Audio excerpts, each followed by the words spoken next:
Well, good evening and welcome. Chris Chandler here along with Coach Dustin Lascelles. Skip Copeland going to be joining us later to do the play-by-play for tonight's much-anticipated matchup of two of the top teams in the state of Oklahoma, your Broken Bow Savages, taking on the Sallisaw Black Diamonds. And these teams are, again, both in the same district.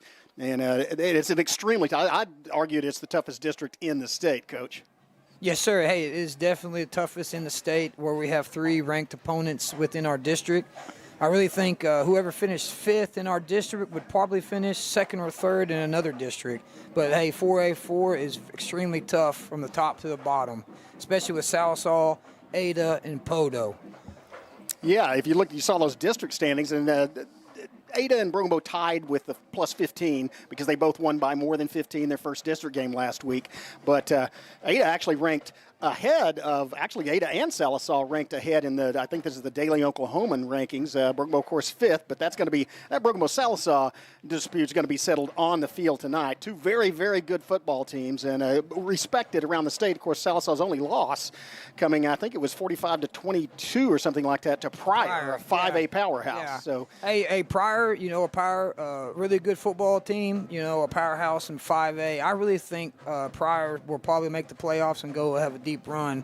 I've watched film on Pryor and the Sallisaw game, and that's Sallisaw's only loss. They played Eufaula, they played Stigler, and they played Hilldale. So their three wins are from those three opponents. Yeah, and that's, again, a great resume, as does Broken Bow. Of course, two of those victories for the Savages were over 5A opponents, McAllister and Durant, and then just a drubbing of arch rival Idabel.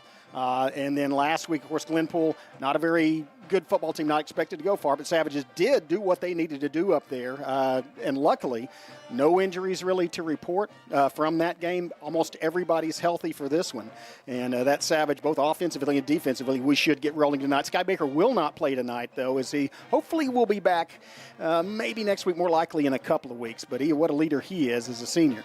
But if you look at the Savage season stats offensively, man, already 1,600 yards of offense. They're averaging 422 per game. That's remarkable. Yeah, over 400 yards per game is nice, but hey, we're averaging over 200 yards on the ground with our rushing attack, with Snooty, with Graydon, and multiple running backs rotating them in. We're also averaging over 200 yards passing. We have a really good run to pass ratio, so that's really good that we're not just keying on one thing or being one-dimensional with our offense, but we're able to run the ball, we're able to pass it, and so we've done a phenomenal job of going over 400 yards per game. Yeah, and one of the big reasons is right there on your screen, Graydon Howell. That's just in 4 games. You have 773 passing yards, and you add almost 300 rushing yards to that. He already has over 1,000 yards for this season, and that's adding to a fantastic career total. Keep in mind, this is only, he's about to play his 5th game as a sophomore, but for his career, already over 4,000 career yards.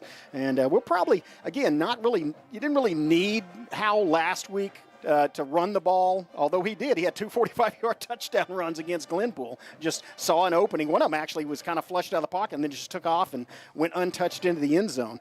But you might expect that would be included in the game plan tonight against this Sallisaw defense. That's right. Hey, this is a big-time game right here. We're 4-0. They're 3-1. It's at our place. They're coming down to our field, trying to revenge match from last year on Week 4.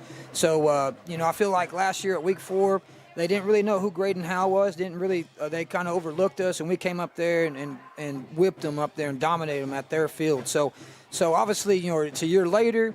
It's a rematch, and so Sallissaw's coming up, fired up. They think this could possibly be a district win for them to set the playoffs. Yeah, and one of the big things and reasons for that drubbing of Sallisaw is the defense led last year by not this guy. This year we're adding Cade Pratt into the mix, and man, what a season he's had for Broken Bow so far. Hey, take a look at his numbers right here. He has 54 total tackles. Majority of those are solos. 34 solo tackles. That's just a huge number, and really didn't actually have better numbers last week because a lot of those stops were made by the front part of that force unit. The down lineman made tackles against Glenpool, so it was down a little bit. You expect to see number 0 in there a lot tonight. So Yeah. we're gonna throw it back to the Savage Pride Marching Band. It is the Pink Out tonight, so we're gonna have listen to them a little. Then we'll have some words from our sponsors and be back with the national anthem and the kickoff of tonight's 4A4 matchup between 4th-ranked Sallisaw and 5th-ranked Broken Bow. Here's the band.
As you see the Savage Pride Marching Band perform, and we're going to have several features for you tonight at halftime, of course, and we had the little dancers. It's the dance team teaches the grade school kids how to perform.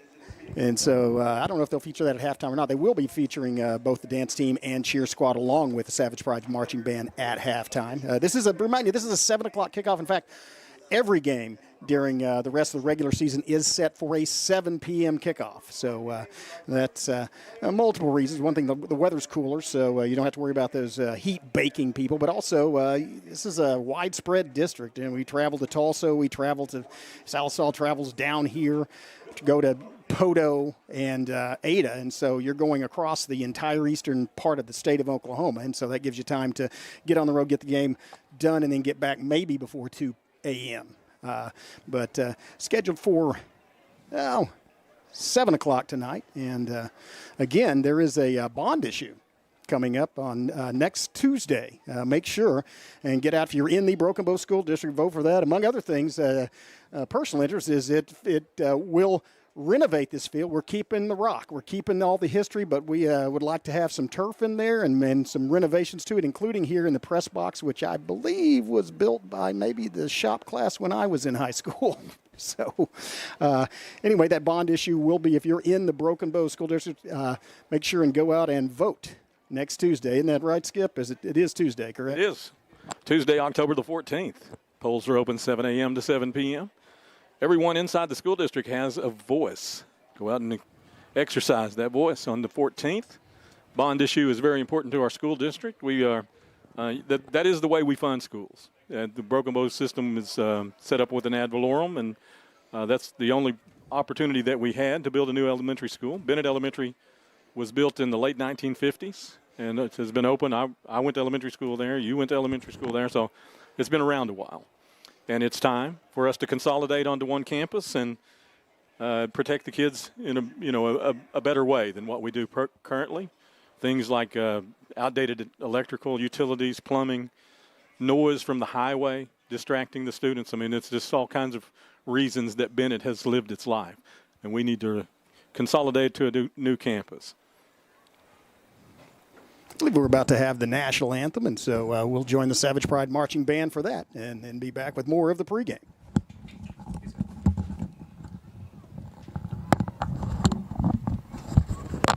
Thank you.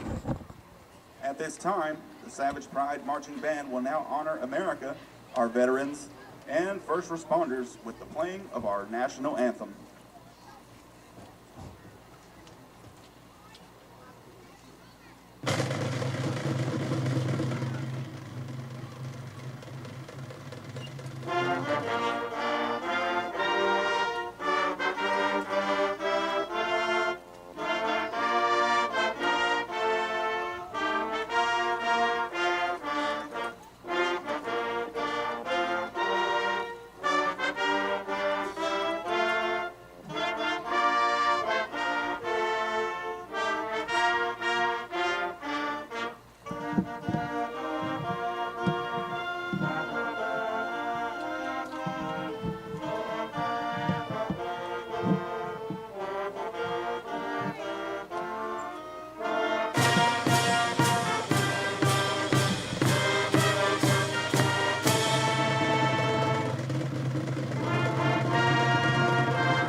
There's Savage Pride Marching Band with the national anthem, and now the Broken Bow fight song.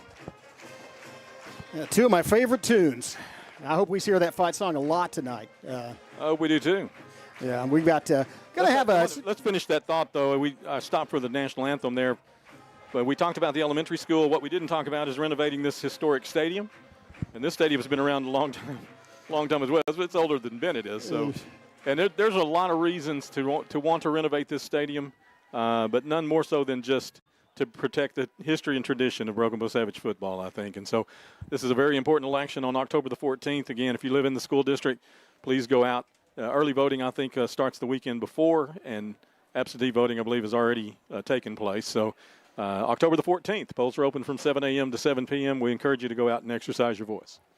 Yeah, be nice. And again, protect the rock. The dedication plaque says 1941, but it was actually built and was operational, I believe, a year or two before that. That was just when they dedicated. I think at 39 or 40 was the first time they played games here. Well, they played games on the field before the stadium was built, I understand, but no one seems to know exactly what year that began. It's in the midst of history. It is, yeah.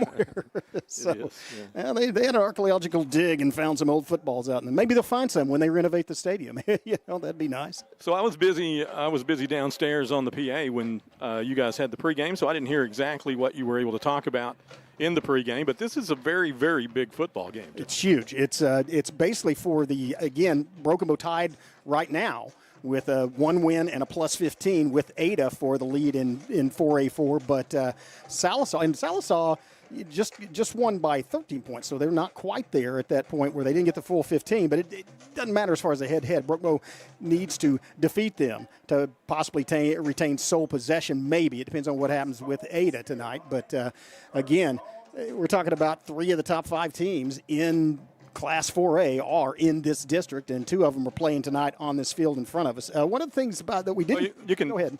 I was going to say you can see the subjectiveness, though, of the subjectivity of these rankings when you look at a team that we dominated on their field last year, a team that neither of us really graduated that heavily. They've lost a game. Of course, granted, that's to a good 5A school that they lost, but they're 3-1, we're 4-0, and that's why rankings are for fans. Because if you Hey, I'm a fan. Yes, I am too. I like talking about them. But if you participate in the OSSAA, you're going to have a chance to win your way to the championship. You don't have to have somebody vote your way to it. Yeah, it's not like college football used to be, and even is to a limited extent now, where everything depends on the rankings. See the captains out there. Sky Baker, as I mentioned, will not suit out tonight. At least, he's got his uniform on, but will not be playing. But man, what a leader he is. I talked to his dad earlier, and he's going to be back for the Hilldale game. So he's got to get his release on Thursday, and then he'll be able to practice the week prior to the Hilldale game. So Sky will be back out there. That'll give us a full complement of receivers with Kalel back in the lineup as well. A.J. Brannon, Cale Ginn, Josh McDaniel, and Graydon Howell. Those are your captains at midfield tonight. The coin toss here to determine who will have the football first. Yeah, again, we talk about how the coaches praise Baker every week with his work ethic, his leadership, and his intelligence out there. I talked to Deuce Lee before the game, and he said, man, he's out there he sees things we don't see in the secondary. He has that vision out there, so a very important part of the Savage football team. Well, the coin has been tossed. Looks like the Black Diamonds will receive. I didn't see whether or not that was a deferral or not, but either way, the Savages will have the option to take the football in the second half. We'll see how this first half plays out between 2 very good football teams tonight. Yeah, and we're going to kick it to have a couple of words from our sponsors, and we'll be back with the opening kickoff of this football game. Want to thank those sponsors, and we'll introduce some new ones when we get back.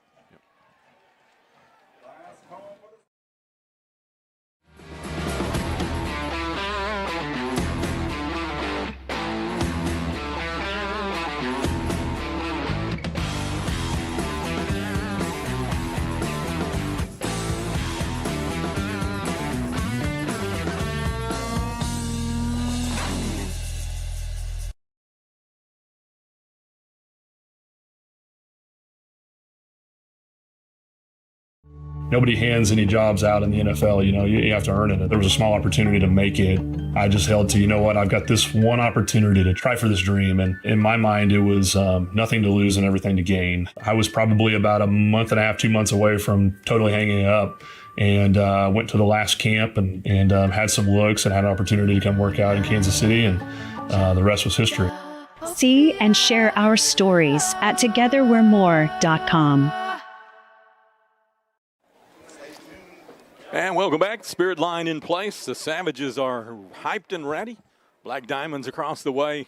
Both teams yet to enter the stadium, but we're anticipating a top 10 slugfest tonight between the Sallisaw Black Diamonds and the Pregame Savages, two teams that have met a lot through the years. And again, the most recent history we have on it is last season, and these two teams are very comparable to last season. We'll see if the Savages can win up front tonight in the same manner that they did last year. And if they can, they'll have a lot of success tonight against the Black Diamonds. Yeah, and as you said, it is going to be a slugfest, and hopefully not a literal one. As Sallisaw, we have been known to maybe have some altercations. But one of the things we looked at that Hilldale game that they played last week, and I was, I thought, Sallisaw, again, obviously for real, but they managed to run between the tackles on Hilldale, and Hilldale's defense did not look nearly as good as the Savage defense. I don't know if they're certainly not going to be able to do it as easily. I think the Savage force unit's going to contest them. Well, I mean, I watched some of that game as well, and what I will say is I don't know what's happened this year. I don't know what they taught at the officiating clinic, but it rivaled the Idabel game with the number of flags that were thrown in that. I hope we don't see that tonight. Yeah, speaking of flags, here's some coming out here. Here they are, the 2025 Broken Bow Savages, unbeaten on the season, unbeaten and with a perfect scoring margin so far in District 4A4. Again, Savages, one change on your roster. We'll be seeing, you will not be seeing number 82 out there tonight as Brian Clay is donned lucky 13 for what we would assume be the remainder of the season. Big thank you to our sponsors for helping us tonight. Our media partners, our annual media partners, are the ones that help bring these broadcasts to you live. Very free, very, very free. Yeah, It's as free as can be. Yeah, appreciate those and our banner sponsors. We'd like to welcome a new one, actually. IC Fitness, just joining us this week, located at 2716 South Park Drive, I believe. In that vicinity. 2716, 2617. It's next to the International Society of Dyslexics, or Numerical Dyslexics. Yeah, we all know how you are with numbers. Yeah, so but it's over by Hachi Hachi and the just drive south. Pratt Vet Center. But appreciate them being here. Get in there and get your pump on. Yeah. So welcome, IC Fitness, and welcome to Savages. The kickoff unit is on the field, and we are about to start. Zaragoza with the football teed up. And the Black Diamonds in the white jersey, black pants, and the white helmets tonight. Hold on. Adjust that. Well, there we go. We're kicking off. We'll adjust that scoreboard camera in a moment. Oh, I'm sorry. Did I bump it? Yeah, the stop was made by, I believe, number 6 on that one. I'm sorry. We got a little confusion here in the press box.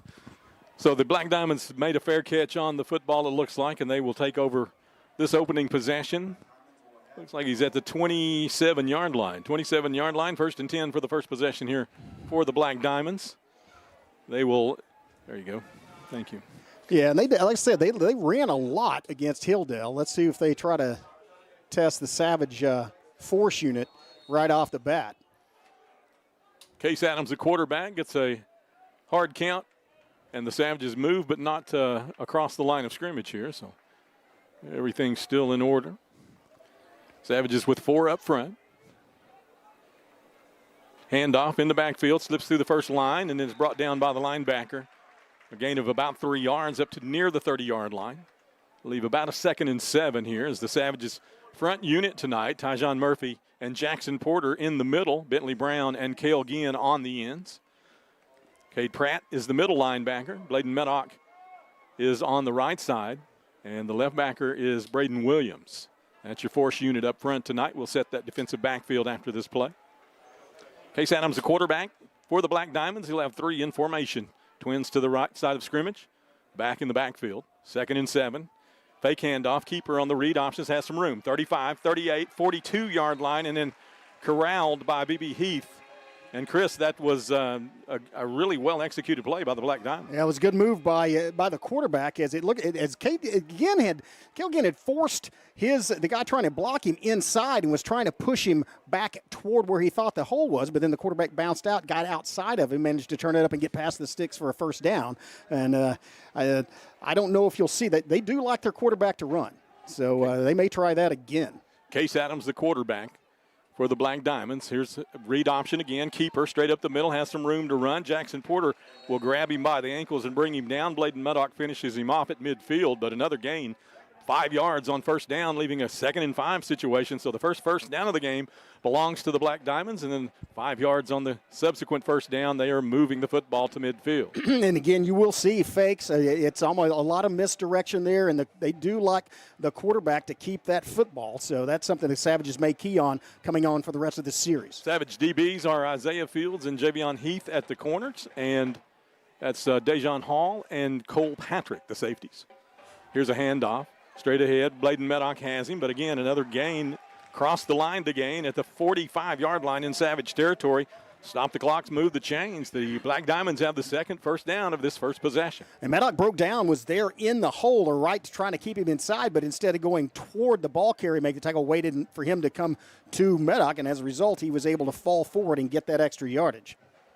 So they've bled 2 minutes off the clock so far and moved the football from the 27-yard line into Savage territory here at the 45, set up with another 1st and 10. Adams sets his offense with 4 receivers in formation. That's trips to the wide side of the field. Still has that back in the backfield. Here's the handoff. Fake keeper up the middle. This time the Savages will hold him at the line of scrimmage. He'll get maybe a yard on the carry, not much more than that. Stopped by Cade Pratt, Bentley Brown, Jackson Porter coming up off the bottom of the pile. And that was an example of everybody doing their job defensively. You had Porter staying home inside. You had Ginn taking the back, so there wasn't an option to hand it to him. The quarterback kept it, and there was nowhere to go. Linebackers filled. As a result, it's a very short gain. Looked like 1 yard on that play. 2nd and 9 now as the clock moves, and the Black Diamonds look for the play to come in from the sideline. No huddle here. Play clock's not moving. Play clock is not moving. That's right. I don't know if they're keeping it on the field or what. Looking to pass. First pass play of the football game. It's his slant pattern caught. And that is number 15 with the football. Another Black Diamond first down as he takes the perfectly executed slant pattern and moves inside Savage territory to almost the 29-yard line. Across the 30-yard line. Officially, they'll call it the 29. Another 1st and 10. And that's going to be Blunt, the wide receiver, and he is a big target out there, experienced senior player, and so have success on the first throw of the game, moving the chains. Adams in the pistol. Fake, now looking to throw, fires the ball out into the flat, caught by number 5 and then pushed out of bounds by Cole Patrick. Number 5 on the catch there is Brody Nickel. Brody Nickel with the catch. He'll move it forward about 3 yards. Let's call it 4 yards. 2nd down and 6 now. The clock stops on the completion, but out of bounds. That's just an example of trying to get him isolated in space and get him to turn that corner. Good reaction by Patrick, not able to get there quite fast enough to prevent a substantial gain for first down, results in a 2nd and 6. Trips to the wide side again this time. Here's the read option, handoff, stretches the field. Graydon Howell in the game at safety will knock him out of bounds very near the line to gain, but just a simple read option play there, but the option is moving the field, moving the stretch to the sideline, and he's almost at the line to gain, but I think he's just shy of it here. Yeah, the quarterback left the ball in the gut of the running back for about 2 seconds, and that forces Meddock to make a decision about who to go after. He took the back, the quarterback keeps it, and manages to turn it up, almost getting a first down. This is maybe a hard count and then a quarterback draw. 3rd and very short here, pistol formation, read option again, keeper, and he dives forward. Adams has another first down. It's close. No, there's a flag. Is that a flag on the field, or is that somebody's shiny shoe? Oh, never mind. I didn't see a flag, but he dove to near the 15-yard line. Oh, okay. 16-yard line is where they're going to spot him. 16-yard line, another 1st and 10 for the Black Diamonds, and they are moving the ball effectively so far. They have no plays for loss so far in this, and in fact, they have been big gains, 5 yards plus throughout this drive. And 2 for 2 on passing. Here's the read option one more time. Adams brings it back, and Meddock has him. Will drop him at the line of scrimmage for no gain. It'll be second down and 10. And that was textbook play by both Meddock and Porter as he stayed home, forced him inside and shoved the blocker into the quarterback. Porter helped finish him off there, and as a result, it's no gain, and the Savages are starting to get tough defensively in the red zone. So that was the first stop so far on this possession for no gain. We'll see if the Savages here can tighten up. Well, they've given him a half a yard gain there. So second down, we'll call a long 9 here. Motion, fake, pass inside the slant play wide open, the safety bit, and the tight end took the touchdown pass right at the goal line. 7:16 left first period, 6-0 Sallisaw with the extra point on the way. So not throwing it downfield, but on those short routes, deadly accurate thus far, and that was that's 3 for 3 in passing, and that one was, as you said, he really rides the ball with the ball carrier, or what the would-be ball carrier, a long time, and that kind of freezes the defense.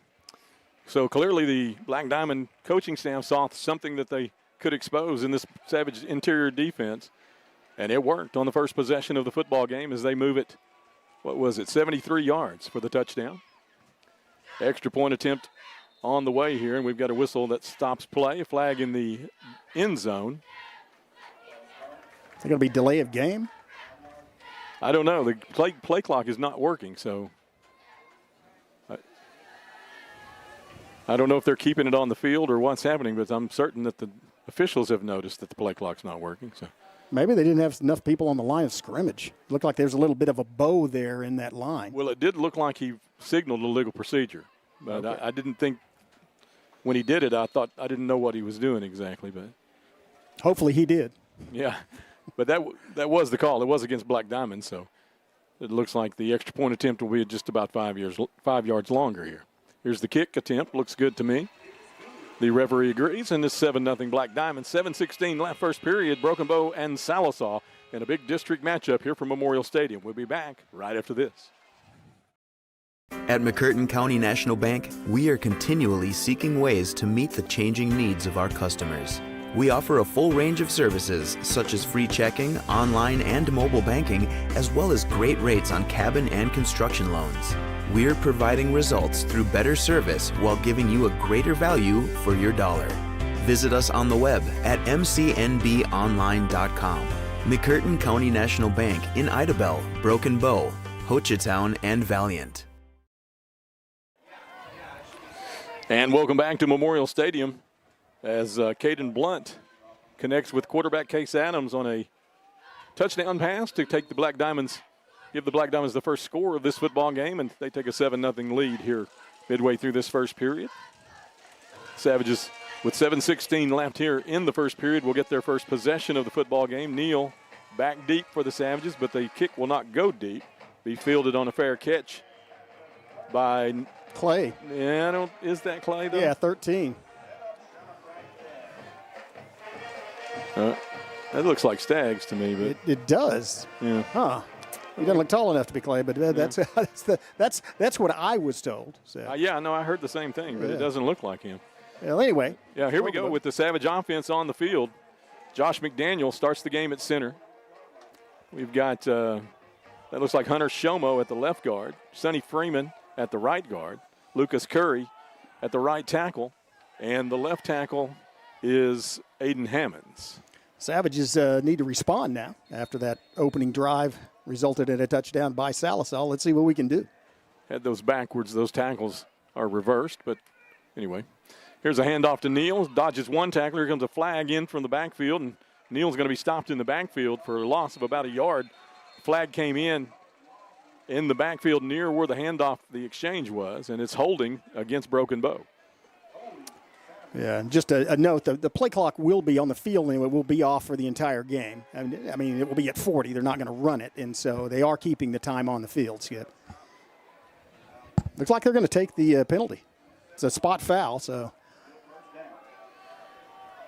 So they'll spot the football at the 24-yard line, 25-yard line. So 25-yard line, first and 20 now for the Broken Bow Savages. Graydon Howell in the gun, Snooty Neal in the backfield with him, rolling left, looking downfield. Graydon, now another penalty marker comes in. Graydon buys himself some time, and now will fire the football into the open space near midfield. But again, we have a penalty marker on the play. stop the clock with 6:55 left here in the period. And we'll await the signal from the referee.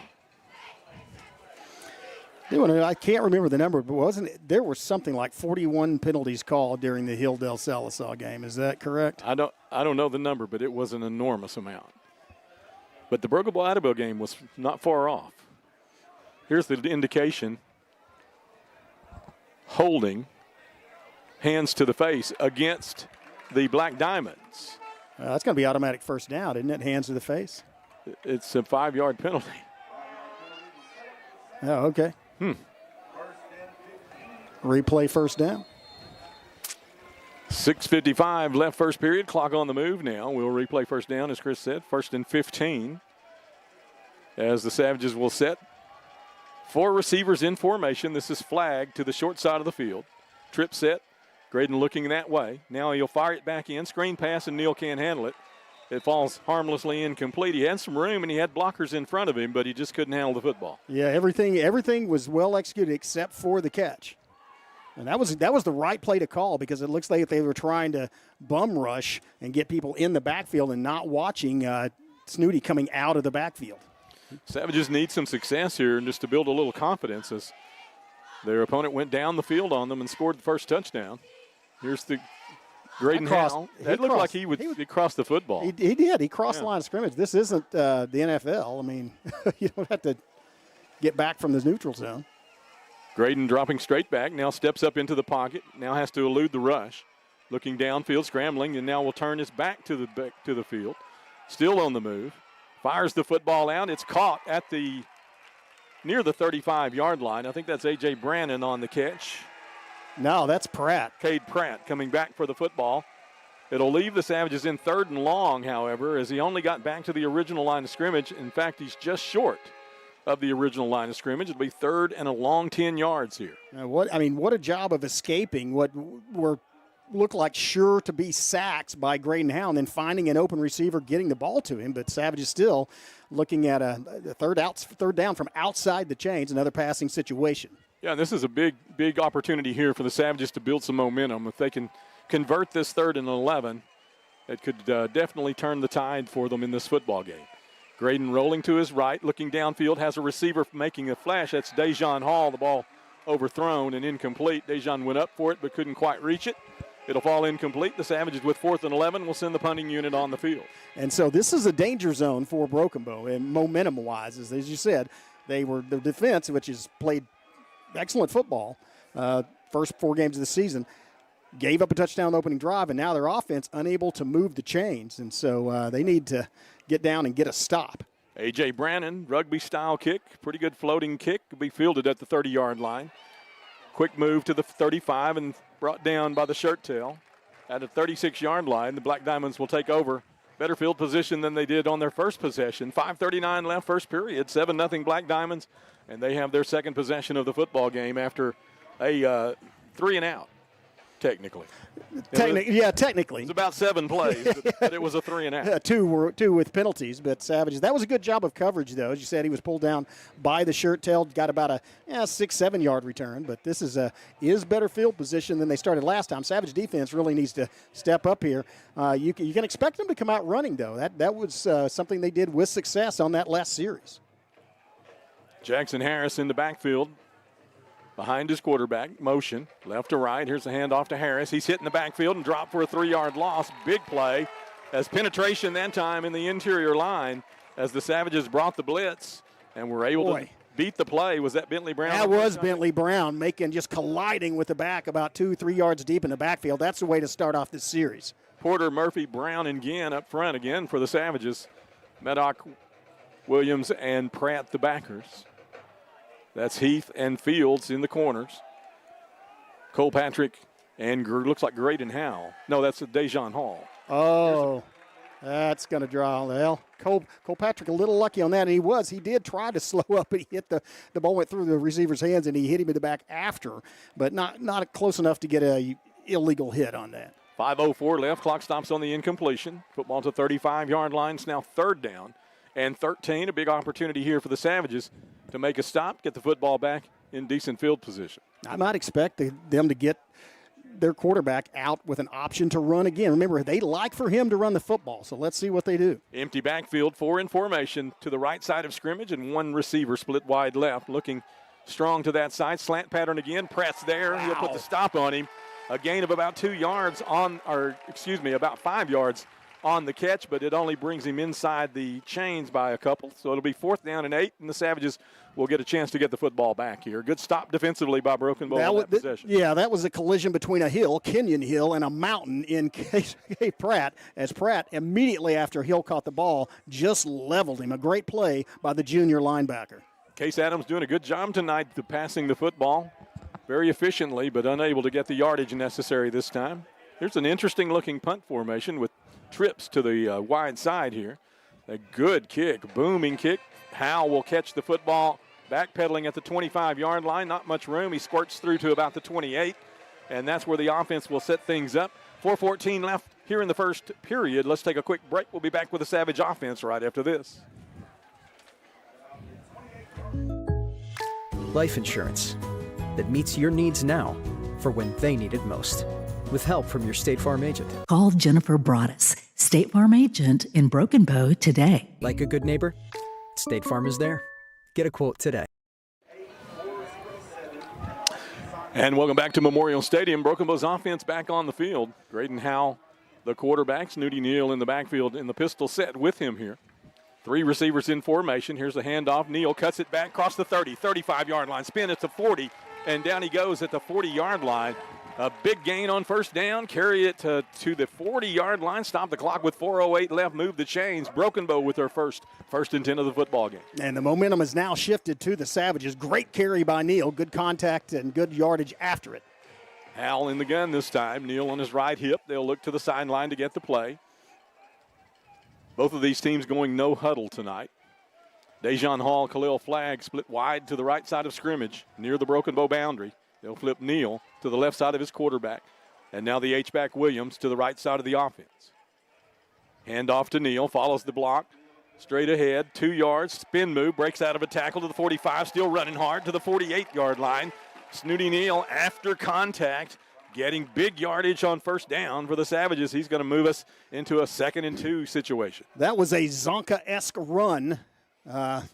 For people our age, just Snooty Neal contact made to the line of scrimmage, ran through the tackle, collided, lowered his shoulders, and created an extra 5 yards. Little Billy Sims going on with the number 20 there. That's right. Here's Graydon in the shotgun. Quick pass, caught, first down yardage.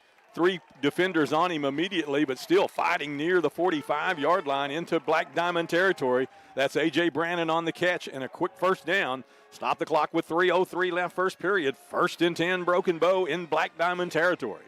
That was a nice pass, low, accurate, and right in the hands, and a good run after the catch to get the first down. Savages are moving. Savages with just 2 wide receivers here in this set. Everybody else in tight.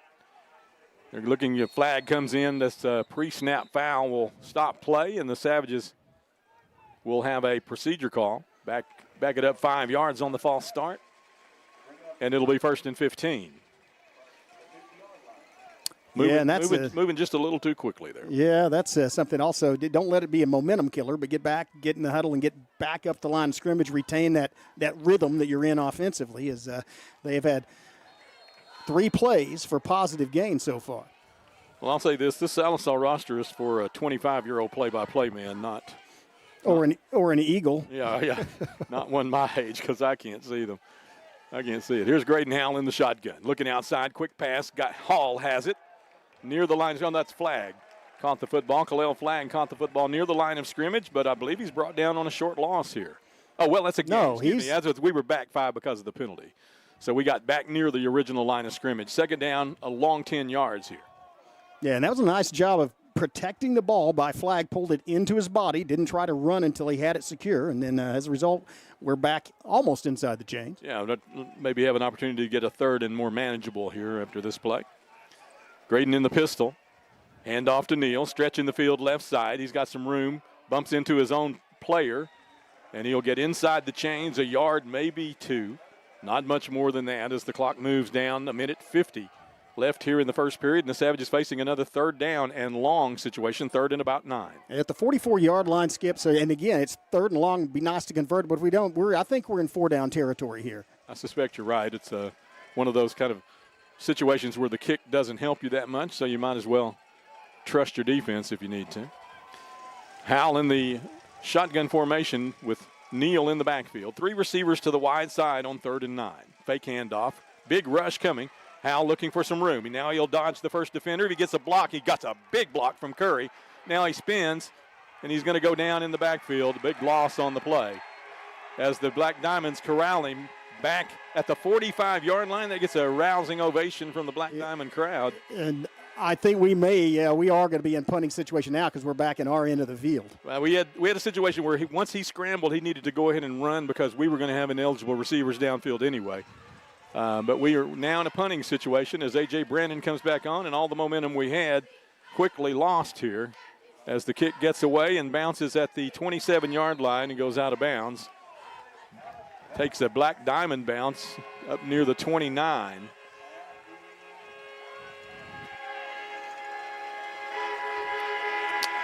Savage is going to have to get another defensive stop, as offense did move the ball. But after that penalty, it just kind of killed the drive, killed the momentum, and put us outside the chains.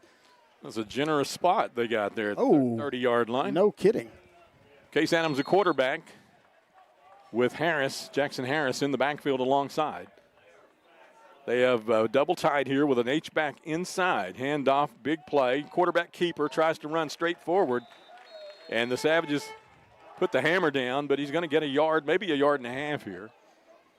Looks like 2 yards. They'll spot him up near the 33, almost to the 33-yard line. Big gain, bigger gain than what I thought from an initial. Yeah, and again, by riding that ball inside with the ball carrier, the option to hand it off or go, you put the linebacker in a position. Maddock did a good job getting to the ball, but not before a couple of yard gain. So we'll flip ends of the field here as the first quarter will expire, and the Savages defense will be on the field. 2nd and 7 for the Black Diamonds. This is Broken Bow Savage football at Broken Bow Savage YouTube. Experience the charm of downtown Broken Bow and discover a wide variety of newly opened shops, tantalizing dining experiences, and an inviting lounge waiting to be explored. Whether you're shopping for unique finds, getting in a quick workout or sauna, or soaking in the lively atmosphere with some ice cream, our downtown area has everything you crave, completely revitalized. Embrace the excitement and let the heart of the community sweep you off your feet. Visit us today and ignite your senses in downtown Broken Bow.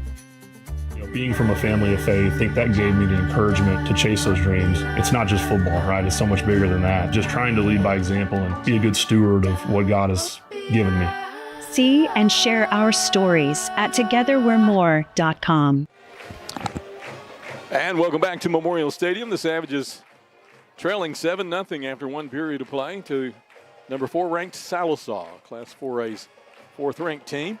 There's number 13 that does look like Brian Clay. So that is Brian Clay on the field right there. Out at linebacker, right? Yeah, he's out here at the outside linebacker position. So Brian Clay on the field. 2nd down and 7 here for the Black Diamonds as Adam sets his offense. Harris in the backfield still. 4 receivers in formation. Now motion. Looking outside, hits the motion man in at the 35-yard line. I'm sorry, I lost my positioning there. That's not enough for the first down, though. Is he just short? I believe it's about 3 yards. He's about 4 short. yards short. Yeah, he ran out of Colpacker defensively over there, shoved him, and he went out of bounds and then tried to step back in and act like he was cutting up the sideline. But the refs didn't buy on that one. That's going to bring up, still, they had the 3rd down marker out last time. 3rd down and 4 here. Long 4 yards for the Black Diamonds. Savages set up front defensively with 4 in formation. They don't look like they're bringing a big rush here. We'll see. Black Diamonds, 4 receivers, 2 to each side. Straight drop back. Adams wants to throw the football. Finds the receiver downfield, but it's thrown out of bounds and a penalty marker. That's not a good call. If that's on Isaiah Fields, he was running step for step. The guy with the mullet in the backfield back here is flag happy tonight. Yeah, the official. Because I Pass literally interference. I was through my binoculars. I was isolated on Fields and the receiver, and there was no obvious interference penalty there. No, I didn't. You can watch it back and be your own judge there. In fact, didn't the ball hit out of bounds? Yeah, it was. I don't think it was even catchable. But yeah. So that's going to give him a first down, though. That's a horrible call. But First down by virtue of penalty here as he marks off 15 yards.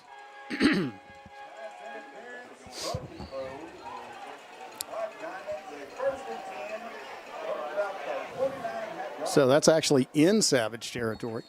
49-yard line in Savage territory. First and 10, Black Diamonds. They have a 7-0 lead, and everybody in the middle of the field. Fake handoff. The quarterback still has the football inside Savage territory to the 45-yard line, and he's brought down there. A gain of about 5 yards here will leave second down and 5. And again, the fake handoff was given to the back. Meta collided with the back, and then but the quarterback kept it and got a couple of yards. Actually, pretty good yardage on first down before he was taken down. Shotgun formation. Straight drop back, looking out. Hits the receiver in the flat near the 40-yard line. Dodges Isaiah Fields, but Fields was able to get him to the ground. That's Blunt, the big tight end. He will move the chains again as the Black Diamonds have another first and 10. That's interesting. Everybody's gathered in the middle of that field in kind of a twin slot position, and then he just send one of them on just a route out toward the boundary and get the ball to him quickly. He carries his momentum across the line to gain, gets him a first down. Everybody in tight again this time. 2H back set, now motion, sending power to the wide side of the field, rolling in that direction. Looking downfield, now he's corralled by the Savage defenders. He's hit in the backfield. And if they can get him down, it'll be a tackle for loss at the 40-yard line. A loss of about a yard as Cale Ginn had a couple of shots at him there, and they finally got him down with the help of Bentley Brown. It'll leave a second down. Well, look at where they've spotted that football. Will you look at that? Are you kidding me? How on earth did they figure that he got there? He broke a tackle, went backwards, and then got I don't know. That's bad. But 38-yard line, second down and 10. Still a sack. Or should be. No tackle for no gain.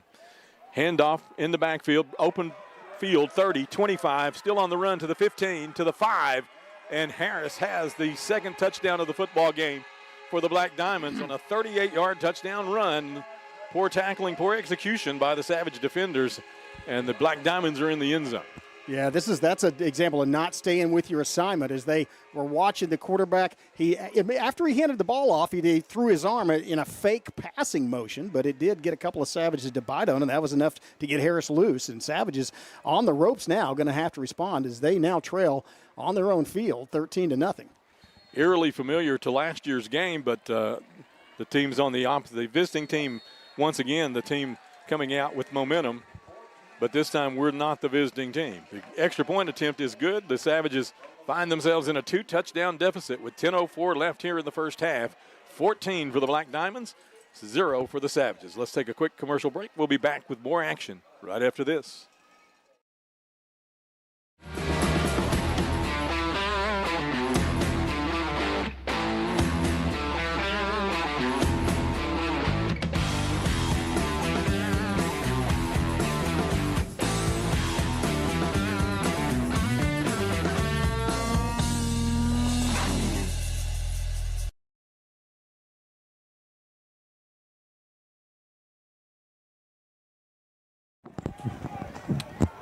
And welcome back to Memorial Stadium. We began the night with quite a bit of buzz in the stadium, Chris, on the home side. And right now the folks are a little bit startled at a 2-touchdown deficit, 10:04 left here in the second period. Yeah, a little bit stunned. I mean, Sallisaw does look like one of the top 4 teams, in Class 4A. But Bromo does not their usual selves, not making tackles. Again, against a very good football team, but they're going to have to stop making some mistakes. And then, as I say that, another flag flies. Black Diamonds offsides here. And they'll back it up 5 and re-kick the football. But to complete that thought, Savage is going to have to get back in that rhythm, get used to this. This is a top football team. They're going to come after you. You're going to do some things you haven't seen yet. But you do have to respond. And I'm sure that Maverick Ling has some things up his sleeve he may be instituting into the offensive series this next series of downs that we get after this kickoff. Savages have Fields and Hall back in the short positions. Here's a squib kick, bouncing and picked up, lost on the ground here, and not sure who covered it. Looked like Savages got back on top of it. Yeah, we got the same guy that touched it, got back on top of it. I believe that's Brandon. Was that Brandon, or is that, no, that's number 3. That's Dejan Hall. That's Hall. Yeah. Good hands. 10:01 left here in the first half. And the Savages offense on the field for the third time tonight. They've given up 2 big offensive drives to their opponent tonight and have not been able to sustain one for more than 1 first down tonight. We'll see how they do this time offensively. Looks like the offensive line will not change. Hunter Shomo, Sonny Freeman at the guards. Lucas Curry and Aiden Hammonds at the tackles. And that's Josh McDaniel in the middle playing center. Snooty Neal back in the backfield. Graydon Howell at quarterback. 4 receivers in formation. Here's the fake to Neal. Rolling Howell with pressure.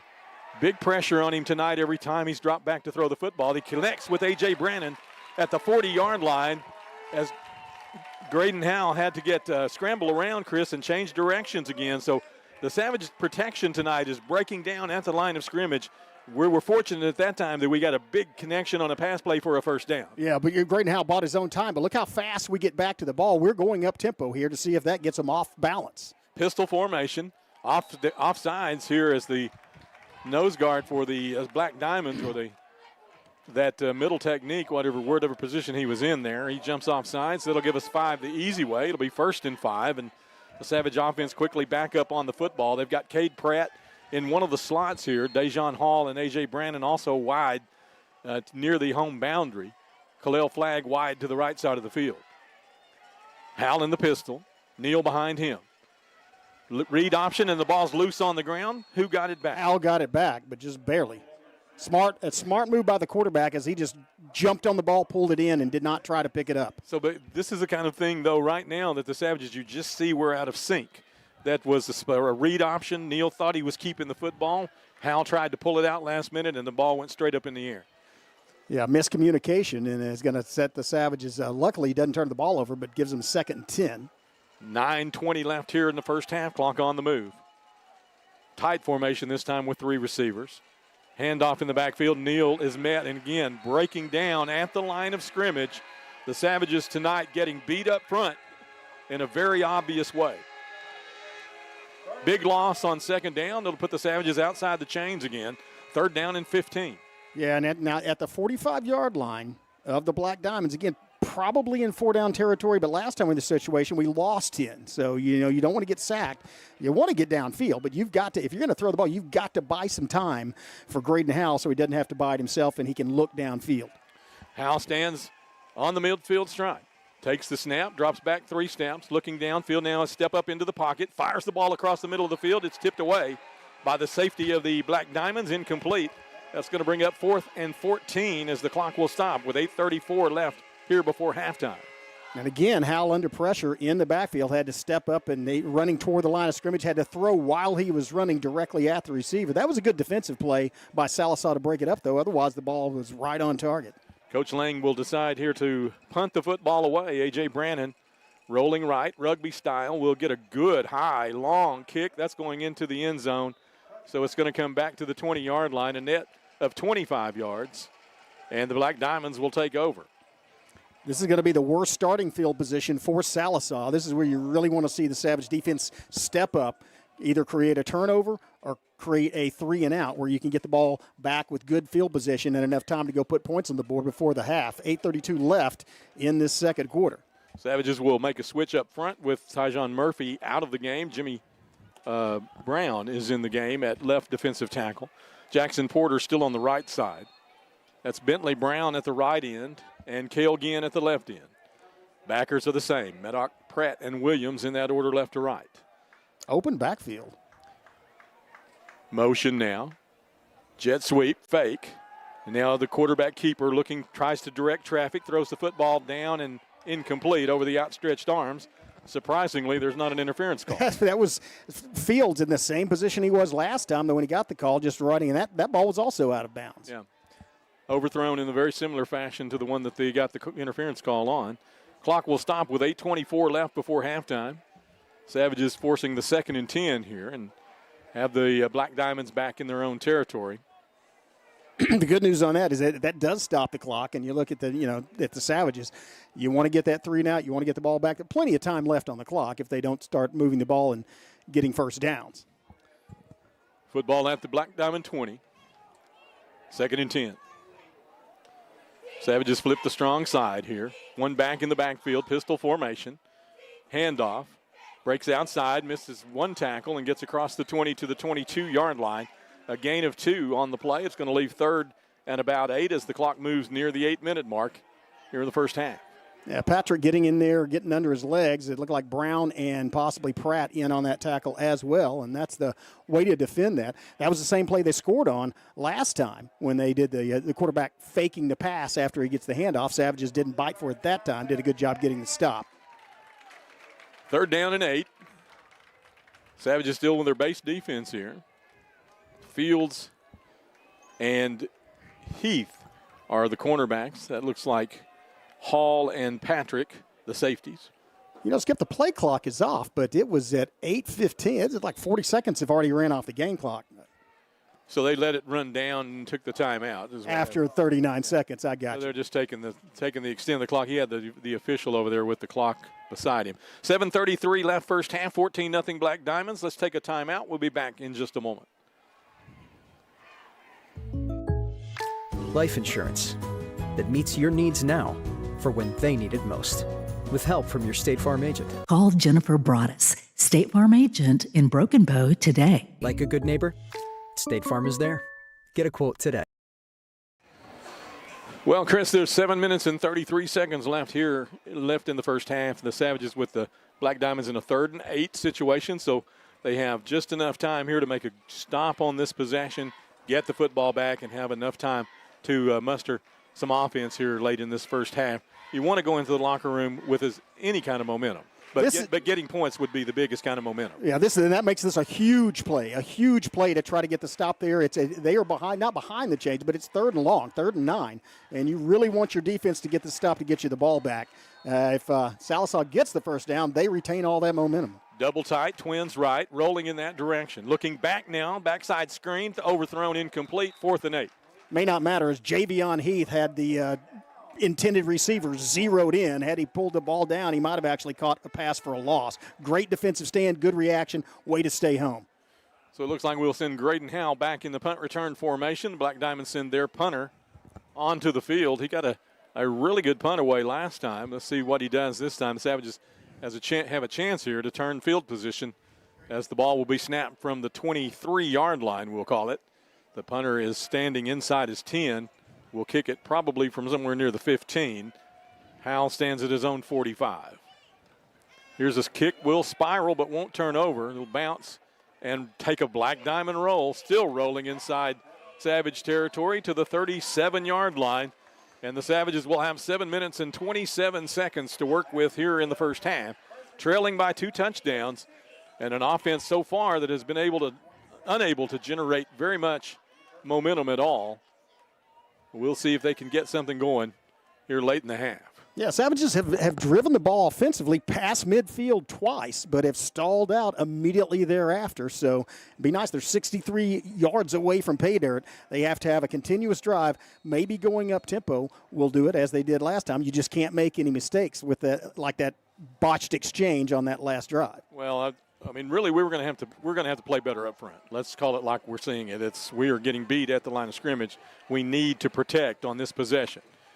Motion with A.J. Brannon from left to right. Howell in the backfield. Shotgun formation.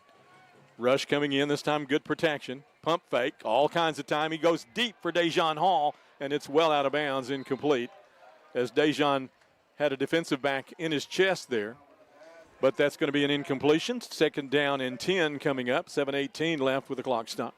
That play gave you, again, the ball is thrown out of bounds, but that gives you an idea of the arm strength of Graydon Howell as he's throwing the ball from his own 30-yard line. It goes out of bounds at about the 20 and about 6 yards out of bounds on this side of the field. Okay. Probably about 65 yards in the air.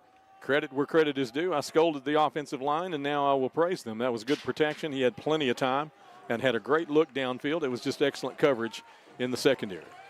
Howell in the pistol this time. He'll send Williams to the left side, strengthen the wide side.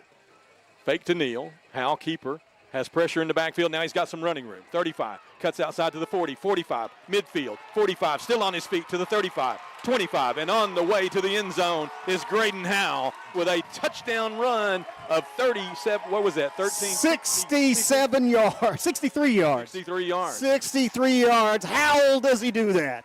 I mean, man.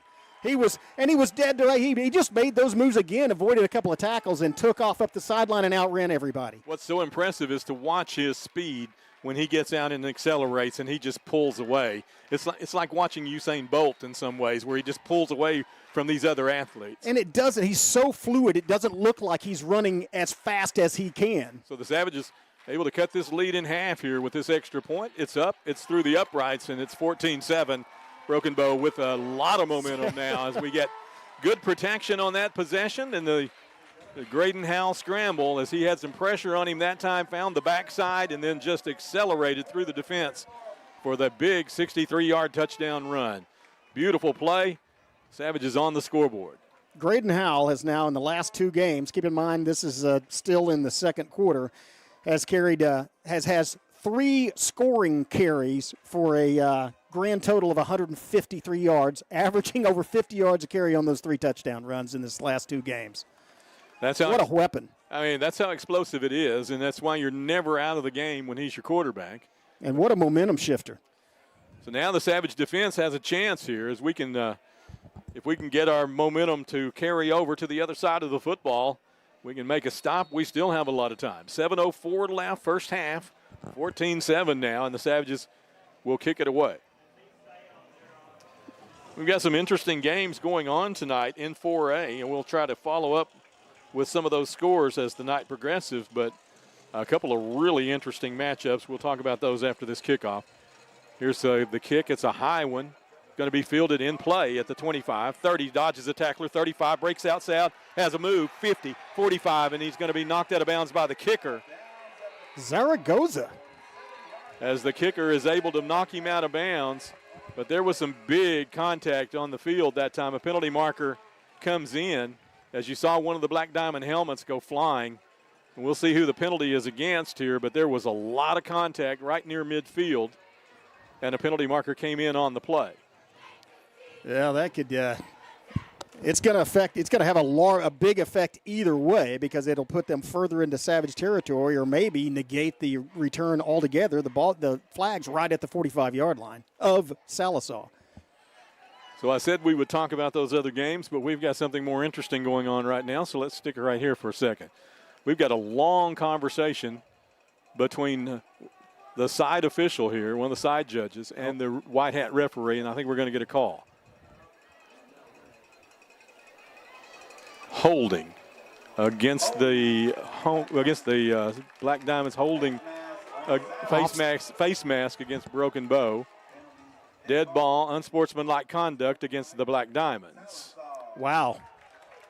That's So there's going to wind up as a 15-yard penalty from the end of the play if that's what they will execute. If they execute the unsportsmanlike conduct, which I'm not sure how this play gets. That's why it took so long for them to talk about it. Now they're still explaining it on both sidelines. So it may take a moment for us to figure this out. In the meanwhile, I will tell you that the Ada Cougars are in Poto tonight in LaFleur County, and that game is tied 14-14 as they go into the second period. Wow. That's a tough, tight ball game against the other 2 co-leaders in Class 4A. So the top 4 teams in 4A are playing each other, in 4A4 that is, are playing each other tonight. So they step off the 15-yard penalty back into Black Diamond territory, the 46-yard line. The Black Diamond offense, big return that time, Chris. Set themselves up in good field position. 6:55, they got plenty of time. Now's the time for the Savages to make the stop, make a statement, get the football back. And you wonder what they're going to do. They've had success throwing the ball downfield a little bit, but now Kenyon Hill, well, he's actually not even in the backfield. Here's the fake handoff. Keeper got some room on this side to the midfield stripe. Hit hard there at the 45-yard line. and he's going to be very near the line to gain. He's going to go out just short of it. That's the quarterback on the keeper. Isaiah Fields on the stop, just short of the first down. Once again, Bladen Meddock had the chance there to turn the play inside and got beat to the outside by the quarterback. Those fakes right now are being sold very well by the Black Diamond offense. Our team needing to stay in position here and make these stops. Big gain on first down with a gain of 9. Trip set into the short boundary. Pistol formation. Savages with a 4-man rush. They'll hand it off. Cuts it outside. He's got first down yardage and moves the pile. Penalty comes in behind the play. That'll stop the clock with 6:09 left, and we'll wait on the penalty holding against the Black Diamonds. That's going to negate that first down run and put them in a little more difficult position. That play was designed to get about 4 or 5 yards, going just off tackle to get that yardage with force. Now it's going to put them in a kind of a different situation. They may adjust the play call. In fact, I'm pretty sure they will, since they just ran that one. So they'll be outside the chains now, back in Black Diamond territory at the 44-yard line. The line to gain is the 44 in Savage territory. They'll stick the offense, the same offense that is. Spit it out, Skip. They will stick to the same offense. Twins to both sides of the field. Easy for you to say. Right. Wasn't that easy for anyone to say. It doesn't seem like. Here we go. Shotgun formation, low snap, handoff, turning the left side. Savages have him. They'll stretch the play. Gets back to the original line of scrimmage, a gain of 2, and that's going to leave a 3rd down and 10. Cade Pratt on the tackle, and that low snap just interrupted the timing enough for the Savages to react and get back there. Savages will put Brandon back in the game, take Clay out. So we've got we have 3rd down and 10. Clock moves with 5:15 left here in the first half. 14-7, the Black Diamonds lead. But the Savages with some momentum here as they had a long touchdown run by Graydon Howell on their previous possession. He watch that back coming out in the flat on the pass. One receiver set, looking downfield, fires the football out. You called it, Chris. It's the same play they went last time. We stopped it this time. How about Cade Pratt putting the hammer down at the midfield stripe, and it'll bring up 4th down. The Black Diamonds have a decision to make here with 4th down and about 6, maybe a long 6 yards. I think they're going to have to punt the football. I think they are too. I don't know if they give you a short field. Although after you have Graydon Howell go 63 yards against you, any place is within range for Broken Bow. If he can run like that, he'll go 93 on you. So what difference does it make, right? Nobody back to so they're trying to get 5 the easy way here, but didn't get the Savages to bite. We're watching the fake. Shotgun formation, quick kick, and the ball was going to roll. That's going to change field position in a big way into the 10-yard line, inside the 10. And dead. At the 9-yard line, the Savages are 91 yards away, 4 minutes, 10 seconds left before halftime. We'll be back with that series right after this. At McCurtain County National Bank, we are continually seeking ways to meet the changing needs of our customers. We offer a full range of services, such as free checking, online and mobile banking, as well as great rates on cabin and construction loans. We're providing results through better service while giving you a greater value for your dollar. Visit us on the web at mcnbonline.com. McCurtain County National Bank in Idabel, Broken Bow, Hochatown, and Valiant. 4:10 left before the half. Howell in the shotgun formation has Snooty Neal in the backfield. Graydon looking backside, throws the ball out. Neal has it at the 10, to the 15, 20, has a blocker in front to the 30. Cuts to the 35, 40, 45, 1 man to beat, now 1 to block. Snooty Neal's going to take it to the house, 30, 20, 10, touchdown for Jatavius Neal. With 3:51 left, the Savages went 91 yards in one play, and there's no flag on the field. No flags, and that was beautifully executed. They had Neal on the play action and then dropped him. He paused for a beat, came out here in the flat, and it was just a throw out. He had the ball at the line of scrimmage, took off, followed his good downfield blocking. It showed both acceleration and patience on the part of Snooty. Man, you talk about momentum shifter, Skip. Where's it going now? We've got the momentum going back and forth tonight, and now we've got an opportunity for our kicker to tie the football game.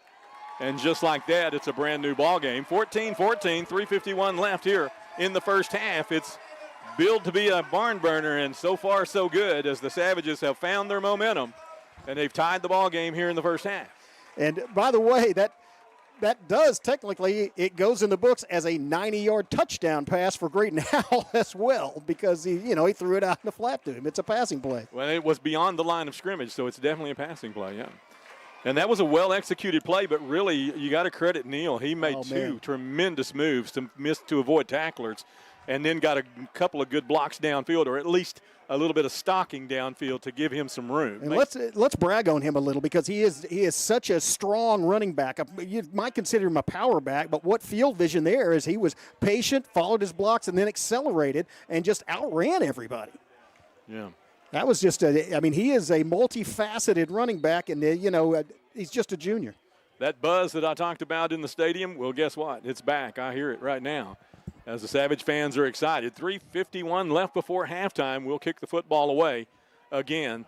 Savages with still the full complement of timeouts. The Black Diamonds have 2 left. And here's the kick. There it goes. We'll kick it to the 24-yard line. The Black Diamonds will return. Dodges a tackler and gets put on the ground at about the 36-yard line.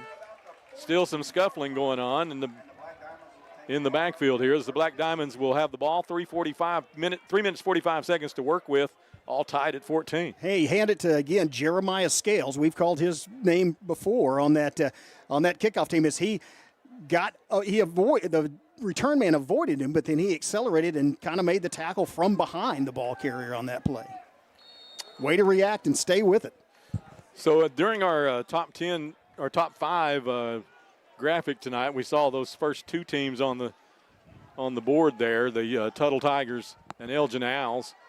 They're doing what Tigers and Owls do tonight. Here's a quarterback keeper as he gets across the line of scrimmage, and a gain of about 2 yards. His Medoc is coming up off the bottom of the pile. Second and about 8 yards. But can I guess hoot and roar? Tuttle is ahead 55-0 over Medill, and wow, it was the Elgin score is just about that bad. I don't have it now. 54-7 over Elk City. Goodness. So they are turning on the gas. Those are a couple of really good football teams out in the western side of the state. Second down, 8 yards to go here for the Black Diamonds. Dropping back, looking for the pass play, fires it out into the flat, and almost intercepted. Dejon Hall had an eye on it, but the ball shot sharply into the ground. It's incomplete. Stops the clock with 3 minutes, 2 seconds left, and they'll have third down. And I'm calling it 8, Chris. The scoreboard says 7. It's a long 7 yards if it is 7. Yeah, there's no way. I'm looking at it in binoculars. There's no where the marker is. There's no way that's 7. Well, that's 8. Looking at where they spotted the football, the 34-yard line. It's 7.5 yards or so. You're saying if you look at the guy holding the marker, if he's 6 feet tall and he's lays down with his feet on the feet on the original line of scrimmage, he hits the marker. Micah Frazier on the PA tonight, getting the crowd into things here. Good for him. DJ. 3:02 left. Black Diamonds in the gun. Rolling left. Adams wants to throw the football, fires it out, tipped into the air and incomplete. Somebody got a hand on it. Looks like that might have been Bladen Medoc. They've got a hand on the football, and the Savages are going to get a chance with 2:56. They should use a timeout. Here we go. 2:55 left, and the clock will stop. Yeah, if they have all 3 timeouts left, or now 2 more. And the clock shouldn't have been running anyway. It was an incomplete pass. Yeah, as the clock should have stopped when the ball hit the ground. We lost a few seconds there. Fourth down and whatever that is, 7.5 yards, I think we agreed. Savages with the Savages with 14 unanswered points on the board, and they're going to get a chance to get the football back. And number 4 is back there to receive this this punt. Here's a good snap. Gets a high end-over-end kick away. Bounces at the 30-yard line. Howell gets away from it. That guy made contact. Yeah, that guy made contact with it way up here. And that's what the Savage coaching staff is arguing. He kicked the ball. It's dead where he first made contact. Yeah, but I don't think our officiating crew? Our official with the fancy haircut there, I don't think he saw it. Oh, dude, that's when you wish you had instant replay in high school. Yeah, I don't think. As Jonathan Calloway, our director, mentions, we do. We can watch it because it's on a little delay, and he obviously made contact with the football. Yeah. But you don't even need that. It was obvious when it happened. The crowd saw it. The coaches saw it. But I believe those pleas are going to go unanswered. It's a difference in about 6 yards. Yep. So far, on the last 2 offensive plays that we've had, 6 yards wouldn't have mattered either way. So. No, let's hope it doesn't on this one as well. A lot of time left, though, as the Savages have 2:46, but all 3 timeouts. Yeah, let's see what we can execute off of this possession. Here's Graydon in the shotgun, takes the handoff, cuts outside 20, eludes a tackler, and gets to the 25-yard line, out of bounds. 2:39 left, and the clock will stop on the out of bounds. The Savages with second down now and about 5 yards, very manageable. That's a smart call by the Savage coaching staff. It isolates your most elusive player over here, gives him a chance to break it, but also sends us to the boundary where he can step out of bounds and stop the clock, which is exactly what happened, but not until he already picked up about 6 yards. Savages with the same offensive front in the football game, same 5 guys that started the game, still in there. They will take their back, Neal, and put him in the slot. That's 4 receivers to the wide side of scrimmage. 5 in the full set. Looking outside to Brandon. Brandon catches it at the 29, gets across the 30, stays in bounds, and now we'll go out of bounds. Let's stop the clock there, fellas. 2:30, clock still moving. Did we not stop the clock on the out of bounds? I guess they blew it dead before he was pushed out of bounds. Once again, we've stopped it at 2:28. Either way, it stops on the it's a first or it down. stops on the first down. Yeah. Clock is moving. I wonder if Coach Lang knows that. Clock is on the move here, 2:17, 2:16 to play. Savages taking a lot of time to get the snap away. Here's a handoff. Neal tries the right side, cuts it back inside, and the Savages will be bottled up there. It's going to face about a second down and 10. I think this might be a chance for the Savages to take one of their timeouts. I don't think we're in a hurry here. So apparently we don't care that the clock is running. We may be trying to lull them to sleep. I'm not sure, and act like we're just going to run the clock out and then throw it downfield or get somebody loose in space. Second down and 8. Howell in the gun. Wants to throw the football. Has a receiver open. It's caught by Khalil Flagg, and he's going to be knocked out of bounds at the 45-yard line in Black Diamond territory. Still in Savage territory, 44-yard line.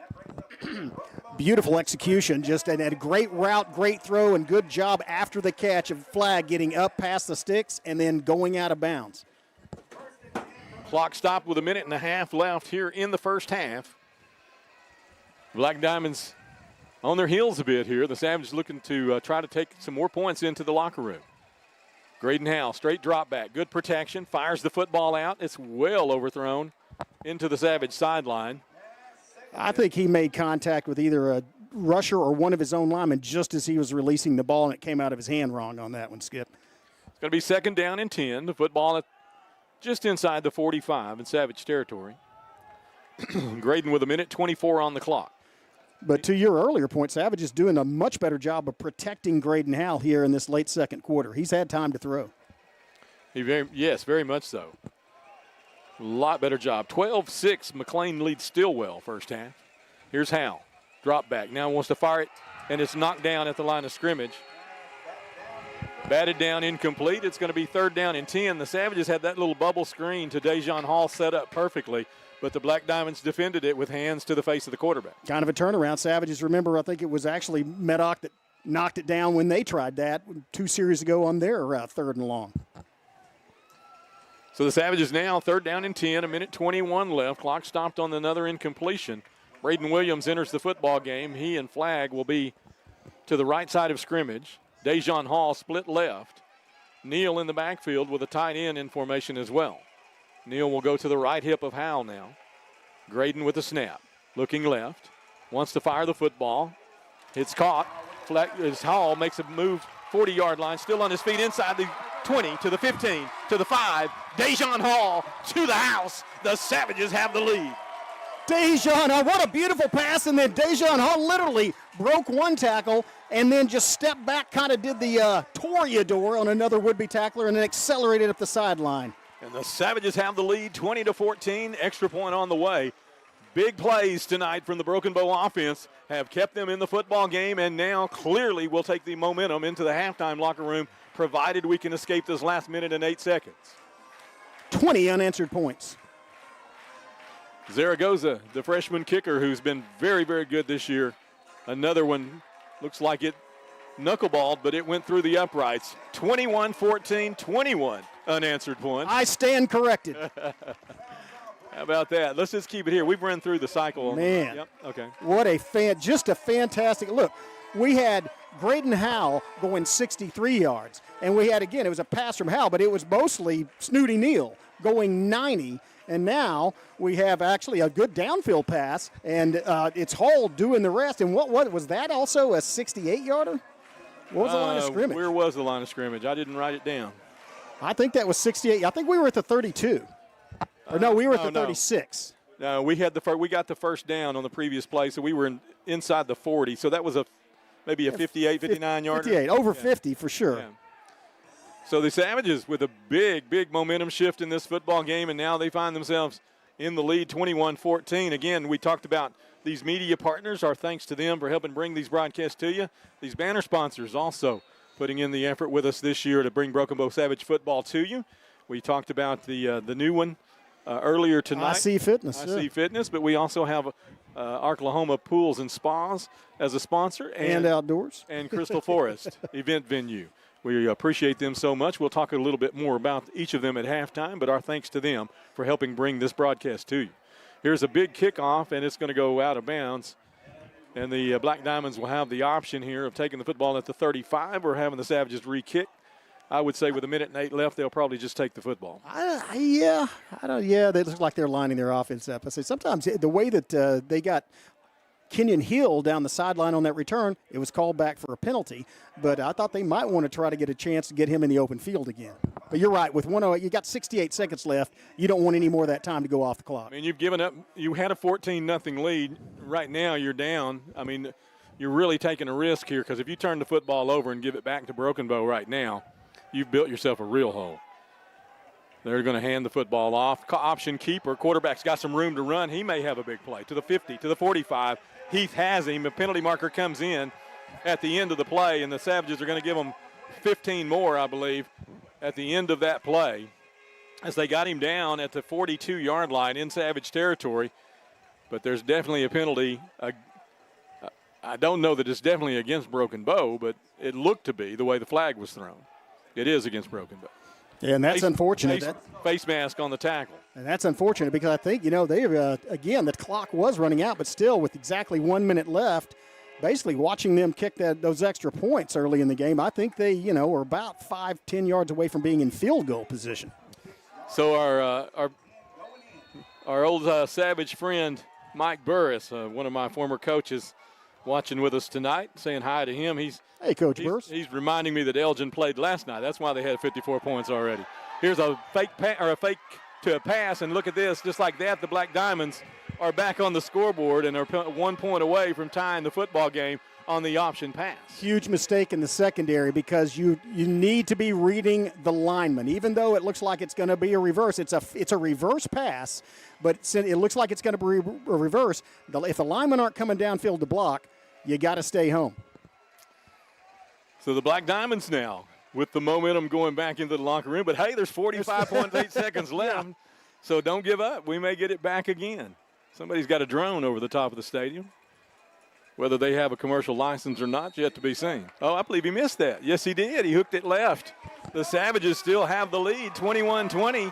With 45.8 seconds left. So we're still going to have an opportunity to take a lead in. Yeah, 45.8. And we know Graydon Howell can get there. In fact, he can run 400 meters in like 48.5 or something like that. So 48.2, I believe, last year, wasn't it? Something like that. It was one of the only two sub-50s in the finals. So, but yeah. So, and again, you give up a long run by a quarterback, you tack 15 on the end, and then you give up a touchdown or a trick play. But missing the extra point gets a little momentum back with you. Wouldn't it be great if the Savages could go and put it in the end zone here in this final 45 seconds? Hey, let's take a shot at it. I'm all for it. Let's watch it. Would like to know, the Savages got across midfield twice early in the game, unable to capitalize on both of those, and then score 3 times from back inside their own 45. All right, here we go. Black Diamonds will kick it off from west to east. 45.8 seconds left. Savages with 3 receivers deep and then 3 at the mid-stripe there, and they're going to squib kick. Savages need to get on the football. I believe they did. Good field position. Yeah, a really good field position. That's picked up by Sossman at the 45-yard line. Jason Sossman with the recovery. And the Savages will be 55 yards away. They'll have 45 seconds to work with, and they've got Graydon Howell in the backfield. Yeah. And along with Snooty Neal. Yeah, thanks to Sossman for giving him that field position. And again, that's a lot of time, Skip. I mean, they haven't taken that long to score on any of the past 3 drives. And they haven't used their timeouts either. So McDaniel, Shomo, Curry, Hammonds, Freeman, that's your front 5. Flag at the wide side, into the narrow boundary, that is. Williams, Hall, and Brannon into the wide side, into the Savage boundary. Neal behind Howell. Handoff, Neal straight ahead. Good blocking this time, midfield, still on his feet to the 48-yard line in Black Diamond territory. And Coach Lang is going to take a timeout. 39 seconds left before the half, and the Savages will take the first of their 3 timeouts. And will Chris try to add to this 1-point lead that they have? Yeah, and I think that's a smart play by the coaching staff. You've got everybody spread out. You're expecting us to either throw it downfield or you have somebody shadowing Hal so he doesn't take off. And, in fact, they just hand it up the middle because there's not as many people there and hope maybe Snooty can break one, and he almost did. Hand it to a guy that's already gone 91 yards tonight. Yeah. So, I mean, that's not a bad play at all. No, and especially when you have all 3 timeouts left. And I'll give the kudos out right now as in this first half as the Savage offensive line was getting beat in the first period. There's no question we were watching that very closely. And they have really turned a corner here and have now really doing a good job here of opening. That hole was huge for Snooty to run through. And they've done a good job of protecting Graydon as well. And I don't know if you hand that to superior conditioning, to learning from your mistakes and maybe adjusting to some stunts, or just the coaches getting with them and saying, hey, you've got to do this. Well, one of those things, or a combination of all 3. Yeah, that's what I was going to say. And that middle one in particular where you're kind of adjusting to what they're doing and then all of a sudden you have some control over it. Here we go. Savages in the gun. Uh-oh, penalty marker comes in. Whistle stops play. Coming out of a timeout. It's got to be a procedure call, doesn't it? Delay of game. How do you get a delay of game coming out of a timeout with no play clock? And we weren't out there for 40 seconds or even 25. That's ridiculous. How do you get a delay of game coming out of a timeout with no play clock? You see Coach Maverick Lang with his arms spread wide like, what? You're clipping a little bit. That is a wow. Need to talk this one over. We called a timeout. You don't start the clock until we get it set. So Maverick is explaining to the referee that this is not possible. Well, under the rules, it's not. No, I mean, they're supposed to give you they're keeping the play clock on the field. They have got to give you notice. Now we've got a penalty marker coming in, unsportsmanlike conduct against Broken Bow on the sideline. Are you kidding me? Well, I have a feeling that's going to be referred to the officials organization and the OSSAA. I have a feeling he wasn't pointing in his face. He just walked out there and explained to him what the rule was. I have a feeling that this officiating crew probably will not be invited back. Yeah, probably won't be invited back. Yeah. Didn't respect his authority, I guess. 38.2 seconds left here, and the Savages in a second down now with a long ways to go. Graydon's going to hand it to Snooty. Breaking outside to the 30, gets a block, cuts back up midfield 40 to the 44-yard line. And the Savages will take the timeout. Stop the clock with 29 seconds left as Snooty gets back near the line near the original line of scrimmage. He's going to be just short by a half yard or so. Third down along 10 yards. 29 seconds left in the half. The Savages are 55 and a half yards away from pay dirt, and they do still have a timeout on the board. So once they get out of this timeout, I'm going to set my clock, my stopwatch, and run it. Yes. Jonathan Callaway said it was 6 seconds from when he took the ball, when the ref took his hand off the ball to set it, until he called a delay of game. Yeah, see, I don't understand how that's even possible. This is We've seen some questionable stuff here in the first half. As we're getting some, you look here, they're throwing out the souvenir footballs. I haven't seen this done in a while. Oh, I remember This is a tradition that goes back a long way. Yeah, I remember what year it was. And it was when we were doing it for radio, but had a couple of the softball team on there wing it through the window to us. We asked them when they threw a deadly accurate strike. Absolutely. I think it was Harris's daughter, actually. Lauren Harris, I think it was. Yeah. Fired it through the window. I told her before the game, throw one to me, and she did. All right, so now, let's see. We've started the clock. 29 seconds left here in the first half. Graydon with the snap, looking downfield. He's going to fire the football long. Khalil has an opportunity, and he's got the catch. Savages may need to go ahead and take the timeout with 21 seconds left, as they will stop it to reset the chains. I'd take the timeout right here. You're going to get 2 shots at the end zone if you're throwing the football, and we will take the first down, and now take the timeout as Khalil comes back to get the football with 20.8 seconds left. The Savages are in Black Diamond territory, 23-yard line, 1st and 10, and big momentum again shifting back towards Broken Bow. Keep in mind, Broken Bow does have the lead, a 1-point lead, but it would be beautiful if you go in, especially after getting multiple penalties, going back way deep in your own territory and then converting to go and put it in the end zone here. That's that us against the world mentality, and at least it's us against 15. It's a beautiful, beautiful night for football, folks. The temperature low 70s, not a lot of humidity in the air. The crowd's buzzing. It's a really fun night to be here in Memorial Stadium. I will remind you that we're trying to renovate this beautiful stadium, and we encourage you to get out on October the 14th and vote on the bond proposal that's being proposed for our new elementary school, a consolidated campus on the lands that the school system has purchased, alongside the city of Broken Bow's land, the commercial development land that they have. That bond election, October the 14th, from 7 a.m. to 7 p.m., polls will be open. Here we go, 20.8 seconds left. Howell with the snap, rolling to his right, looking back for Neal. Neal's covered this time. Graydon's going to keep the football. 20, 15, eludes a tackler to the 10. Cuts back, now he dodges inside. He's got one to beat. Got a blocker in front. Graydon's in the end zone. That's a Savage touchdown with 5.5 seconds left here in the first half. Are you kidding me? Are you kidding me? The Savages have marched 75 yards downfield following the penalties in what, 40 seconds? 29. I remember saying 29.8 seconds at one point. I don't know how much time we had. It was under a minute when we got the football back. But we have 5.5 seconds left, 27-20 with an extra point on the way. Zaragoza here will try to stay perfect on the night. Good snap, good hold. The kick is up, the kick is good. The Savages lead by 8 now, 28-20 with 5.5 seconds left here before halftime.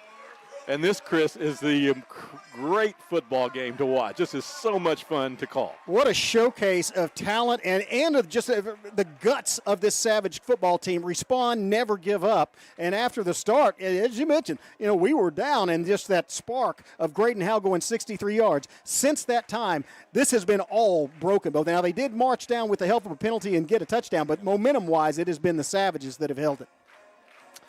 So here comes the Broken Bow kickoff team, and I think you probably just keep this one low and hard, right? You don't let them get any kind of opportunity to run this back. You kick it toward their lineman. You don't kick it to a skill person. Yeah, you don't get it to number 6. You don't get it out to number 10. Yeah, you just kick it low and hard here and make sure it goes 10 yards and make them have to try to cover the football. 5, or you kick it up. Well, no, the clock doesn't start until they touch it. So it really is better. Normally. better to keep it low on the ground. Zaragoza has his orders. We'll see what he does. And he's going to kick it high and deep, actually. They're going to backpedal to the 18-yard line, lose his handle on the football. The Savages need to get the stop. And now he'll flip the football out. They were trying to set up the trick play, and down he goes. That's going to do it. How about this? Look at the emotion from the Savage coaches, from the Savage players. This is an exciting football game, and what a great first half or second quarter, I should say. A great period of football for the Broken Bow Savages. They take the lead 28-20 into the locker room here at halftime. We've got a great performance on the way by the Savage Pride Marching Band. We'll take a quick timeout. and come back with the halftime ceremonies right after this. You know, being from a family of faith, I think that gave me the encouragement to chase those dreams. It's not just football, right? It's so much bigger than that. Just trying to lead by example and be a good steward of what God has given me. See and share our stories at togetherwe'remore.com. Experience the charm of downtown Broken Bow and discover a wide variety of newly opened shops, tantalizing dining experiences, and an inviting lounge waiting to be explored. Whether you're shopping for unique finds, getting in a quick workout or sauna, or soaking in the lively atmosphere with some ice cream, our downtown area has everything you crave, completely revitalized. Embrace the excitement and let the heart of the community sweep you off your feet. Visit us today and ignite your senses in downtown Broken Bow.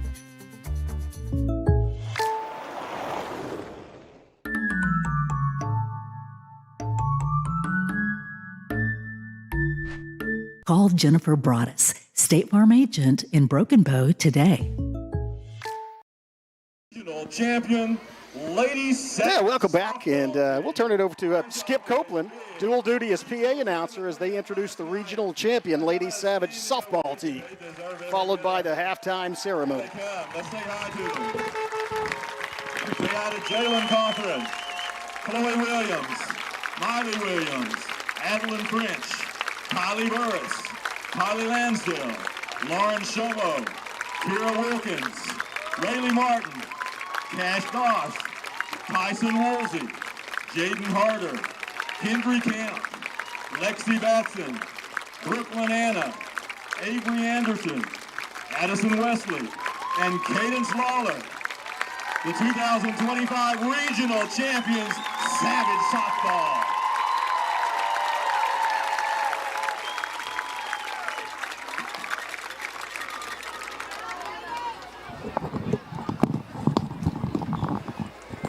And I will note that you probably saw a couple of those softball players actually in dance uniforms. So, again, multi-talented students. What a great job these student athletes that participate in other extracurriculars do. And we'll be able to see that dance team perform, I believe, here.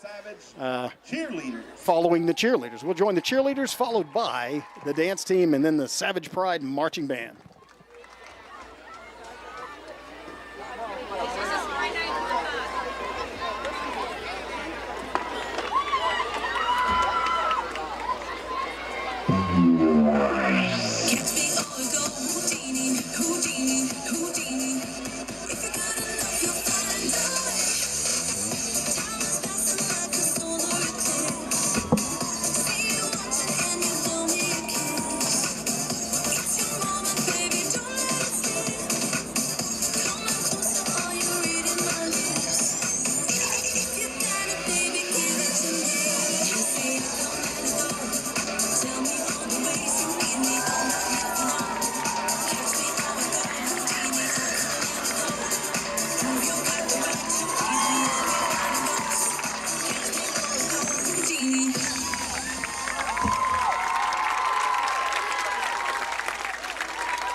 One more time for your Broken Bow Savages cheerleaders. And let's keep it going for your Broken Bow Savage dance team.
there's your Savage dance team, Savage varsity cheer before that. Savage dance team.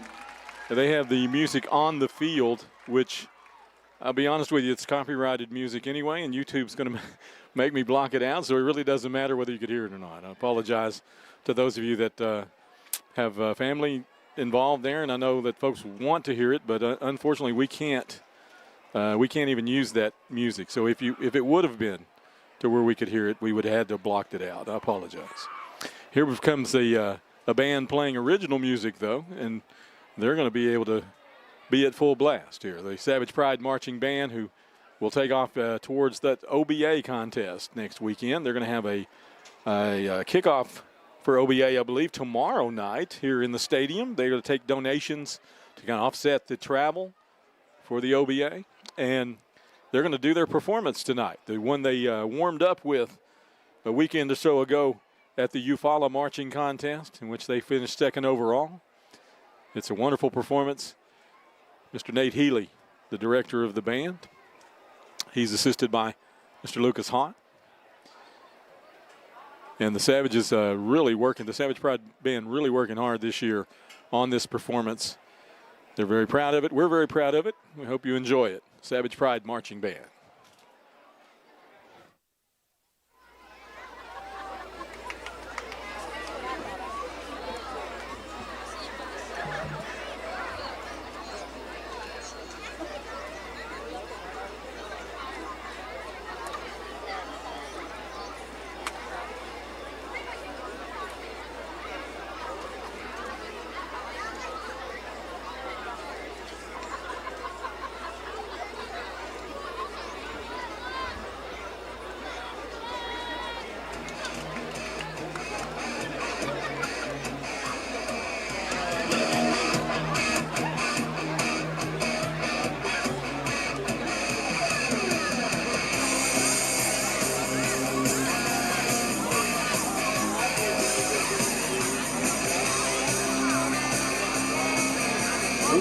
Thank you to our sponsors once again, Mexico Lindos, Weyerhaeuser Company, James Hodge Auto Group, McCurtain County National Bank, Bailey Richards Real Estate Agent, Grateful Head Pizza and Tap Room, Abendigo's Grill and Patio, Bailey Lumber Company, and 580 Souls.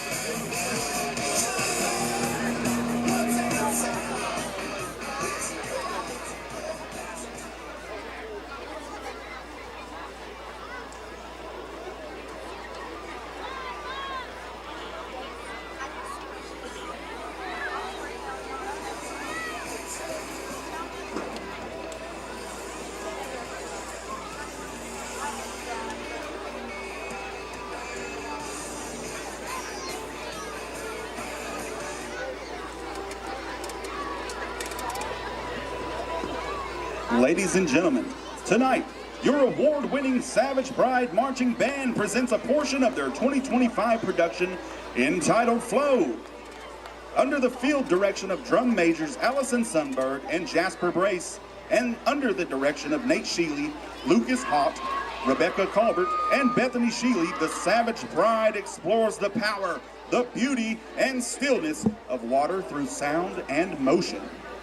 This evening's performance includes Eckies by Eric Whitaker, Waterfalls by TLC, Ocean Eyes by Billie Eilish, and Halcyon Hearts by Skip Copeland. Drum major, are you ready? Ladies and gentlemen, your Savage Pride Marching Band.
Savage Pride Marching Band and the Savage Fight Zone. What a night for football. 28-20. The Savages lead the Black Diamonds. All four of the top teams in District 4 playing each other tonight. The Savages and Black Diamonds here in an 8-point contest, 28-20. And Ada is at Podo tonight. That one is 28-21. Ada leads Podo. So a couple of really tightly contested games tonight between these top teams in District 4.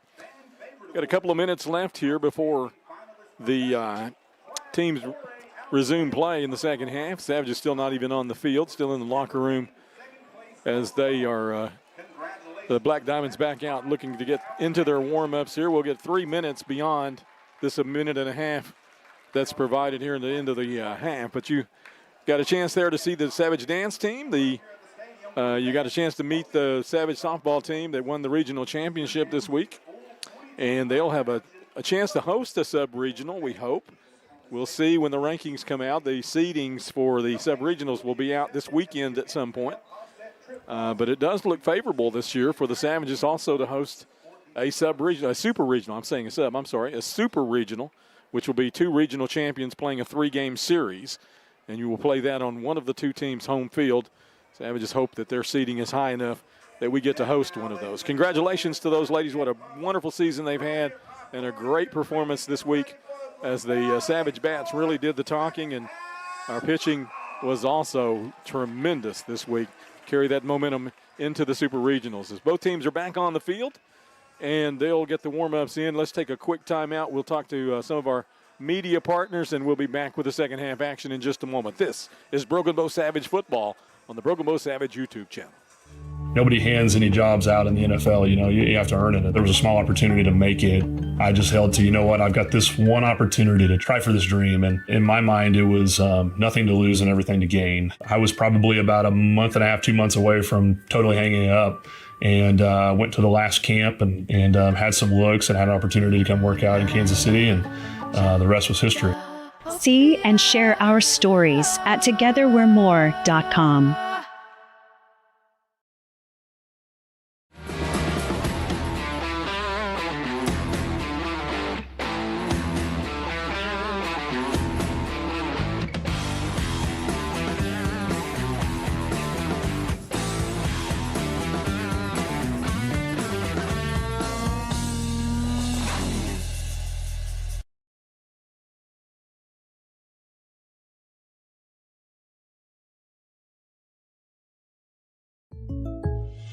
Life insurance that meets your needs now for when they need it most.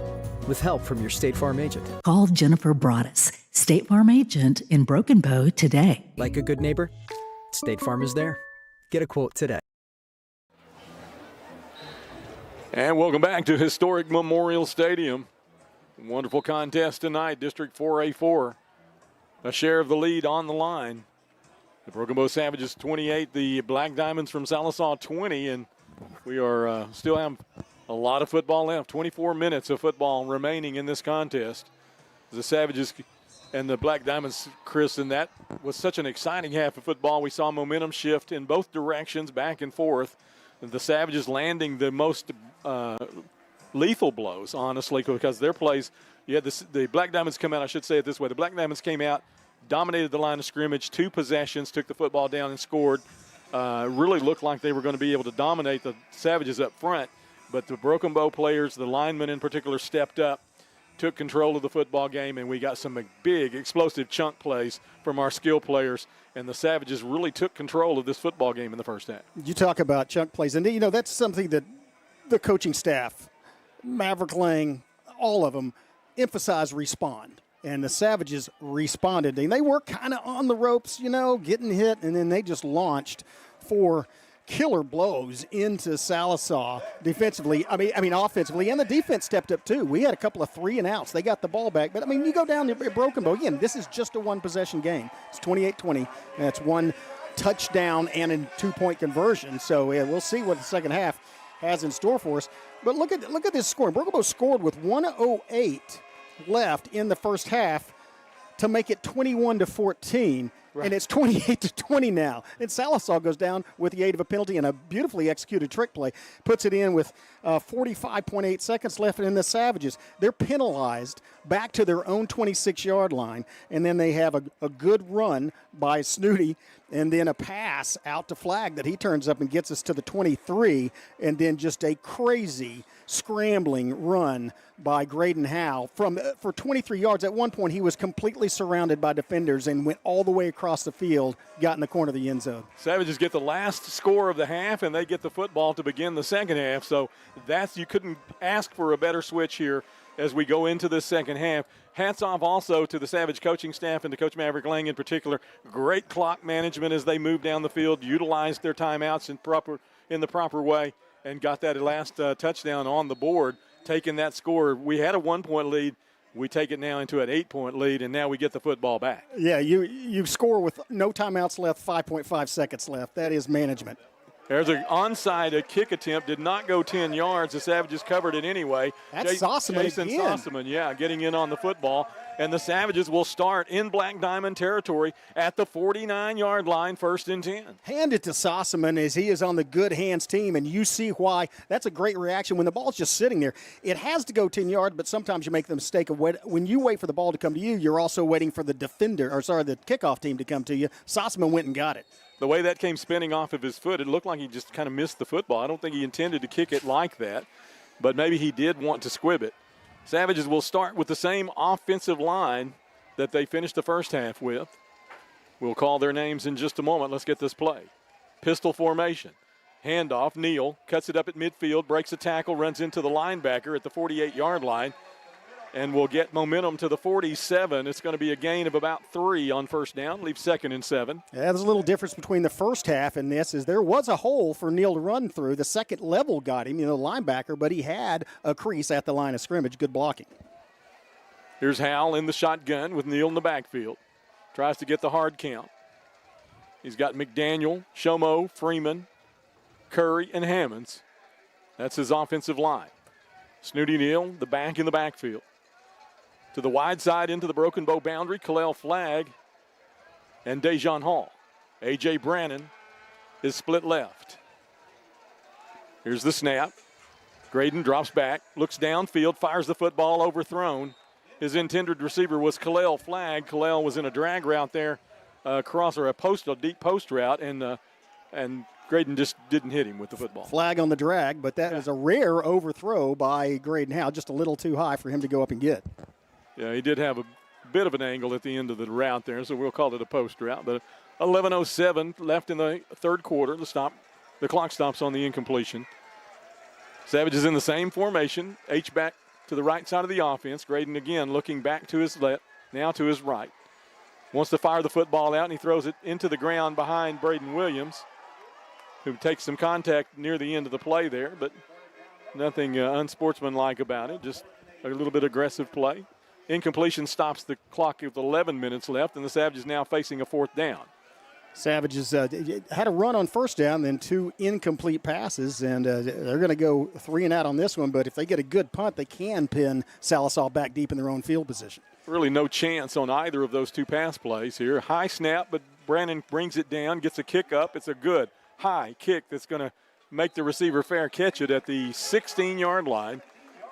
And the Savages took the momentum into the locker room, got the possession to begin the second half, but couldn't do anything with it. Now they'll leave their defense up to put a stop here deep in Black Diamond territory at the 17-yard line, we'll call it. Let's set the front 4 here. Tyjon Murphy and Jackson Porter are the tackles. Bentley Brown and Cale Ginn are the ends. Braden Williams, Cade Pratt, Bladen Meddock, those are your linebackers.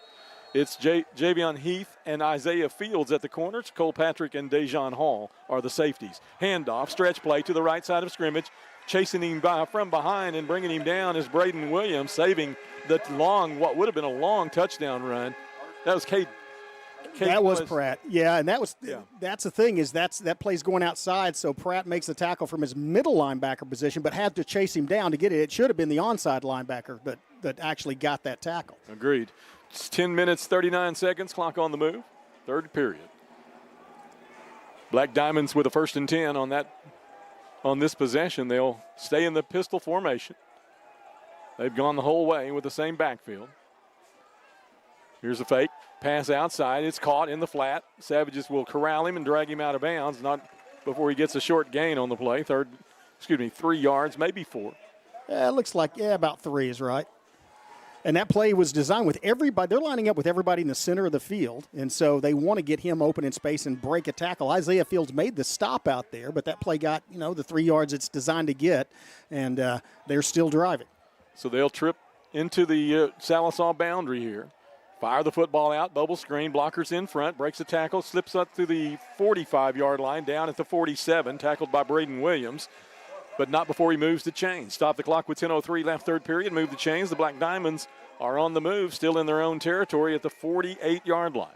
Yeah, and that was, I couldn't see the backer, but that should have been a holding call. One of the offensive linemen had their thumbs up under the shoulder pads. Same formation, same play. Bubble screen, still on the move, looking to try to break the tackle this time. Going to be pushed out of bounds.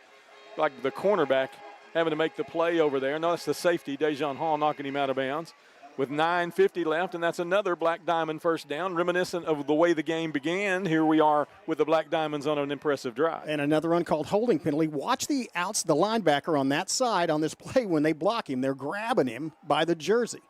Here's a handoff, cuts it back on the counter play. The Savages grab him by the ankles and bring him down, but he gets a good gain on first down. Up near the 35-yard line. It will be at the 35-yard line in Savage territory. A gain of 5, 2nd and 5. Maddock on the stop. Up tempo for the Sallisaw Black Diamonds. Same formation, pistol, same play, bubble screen, looking for room. You're right, there's a holding call, no call. That's the third time they've run the play, and they've held. That time it was it was Clay out there. Yeah. And they're grabbing him by the jersey. Got him locked up with his hand up under his shoulder pad. They're not calling it at all. And that's the same thing they've done all 3 times on that. So they're going to switch out and put A.J. Brannon in for Clay this time. Same formation. This time they'll hand it inside. Penalty marker comes in from deep in the backfield, breaks tackles in the 20, inside the 15, but a penalty marker came in very early on the play. We'll see what the call is. They'll spot the football at about the 13-yard line. But we'll wait on the indication. 9:17 left, third period. Clock stopped with the penalty and the potential first down. Normally that is in the area of a holding penalty. And flag came in way back from the back judge. And it's against Broken Bow. I didn't. Defensive holding? I didn't see the indication. I just saw him point to Broken Bow. It looked like defensive holding. Okay. It'll be declined, and it'll be first down and 10 from the 12-yard line, 11-yard line, let's say. So the Black Diamonds are on the move here. Pistol formation, same set. They have stayed in this same offensive set, and now they've run the same play. Split outside. Savages will get him down, but not before he gets a 5-yard gain. He stays inbounds. The clock continues to run as we approach the 9-minute mark here in the third period. Here's the danger with that play. That play, that's the 4th time they've ran it, but if you time it right and jump the route, you can get a pick 6 because they're throwing it laterally, so it's not full speed and it's right out there going toward the boundary. They'll take Brannon out and put Braden Williams in the football game. Here's the read option, quarterback keeper, straight ahead. Did he get into the end zone? I believe he did. Touchdown, Black Diamonds. So the Black Diamonds are a 2-point conversion away from tying the football game. Yeah, and I think they definitely will go for it. In fact, I think that they will use the same play they did 4 times with that pass to the far side. Looks like they're going to set up the swinging gate here. No, they're not. They're going to come back in and huddle. Now they're coming off the field. I think they're leaving the offense on the field. Yes, they are. They've got the big running back there, Harris, number 10, and that may just be a power play to this side with the numbers. Well, now they're flipping to the other side. Quarterback goes under center this time. Dropping back, wants to throw the football, looking at the back route. Got some pressure on him, incomplete as he throws the ball through the hands of the intended receiver. Beautiful defensive effort by Dejon Hall as he got his hands up with the receiver and then broke on the ball, got in front of it where there was nowhere to throw it. 8 minutes and 39 seconds left, third period. 28-26 is our score. Savages lead the Black Diamonds. I want to shout a big thank you out to all of our media partners this season. We have 5 of them that are helping to keep these broadcasts free for you. All the live streams that we do throughout the year, whether it's football or basketball or any other sport or event, along with our social media stream, the coverage that we give and provide for all of the events and all of the organizations and activities and so many successes that we celebrate together on the Broken Bow Savage Facebook page, Instagram, and others. The website. TikTok, and the website, and the news feed, and the app, and all the places. All the places on the interwebs. All the fun stuff. That's all brought to you by those media partners. McCurtain County National Bank, Jennifer Broaddus State Farm Insurance, the Broken Tiki. Help me out, Chris. Who am I leaving out? You say McCurtain County National Bank? Yeah, Choctaw Nation of Oklahoma. Together We're More program. Here's another squib kick, going to bounce high, and the Savages will field it and fall on it at the 35-yard line. And the Downtown Broken Bow Merchants Association, that's the other one. Downtown Broken Bow, yeah. Those are our 5 media partners. Good time to mention that if you're watching this, if you haven't been watching it live, they are going to have the street party in downtown Broken Bow until midnight following the game at 2nd Street and Main. So they block off 2nd Street between Main and Broadway, and a couple of businesses, Brick and Bread, Sloppy Pops, one of the T-shirt shops there, stay open. So unless you're watching our live stream from somewhere overseas, as we know a couple of folks are, you can partake in the party. Here we go. Savage offense on the field, 1st and 10. Graydon Howell dropping back, looking downfield. Now he's got some pressure. He's got a defender on his back, and they're going to bring him down for a short loss here. As Graydon was looking downfield, the pocket collapsed around him, and as they got him by the jersey, he had nowhere to go. He'll lose 2. It'll be 2nd and 12. They're going to spot him forward. He'll lose 1 yard, make it a 2nd down and 11. I'd almost call that a coverage sack, because he did at about 3 seconds before he was pressured to throw the ball, just there was no open receiver to throw it to. Flagg, Hall, and Pratt to the wide side of the field this time in a triple set. And we've got movement up front. Penalty marker comes in. That's going to be a procedure, false start against the Broken Bow Savages. We'll lose 5 more. It'll be 2nd and 16. Yeah, this is eerily reminiscent of the way we started the first half with them driving a sustained drive. They went from their 17-yard line, putting in the end zone, and then our offense making some mistakes, get us back outside the chains. We need to overcome this much more rapidly than in the first half. Agreed. Clock on the move under the 8-minute mark now here in the 3rd period. Clock still running. Savages clinging to a 2-point advantage, 28-26. This is a 2nd down. I'm going to call it, about 17, it looks like. Play clock at 7. 2nd down, 17. The play clock is working this half. Graydon with the snap, drops back. Now he'll step up into the pocket, looks for some room. Rolling outside, now he finds an open receiver. That's Pratt in the flat to the 45-yard line. He's close to the 1st down. It depends on the spot. And if they spot it on the line, they will. It's going to be a Savage 1st and 10. Stop the clock with 7:28 left, 3rd period.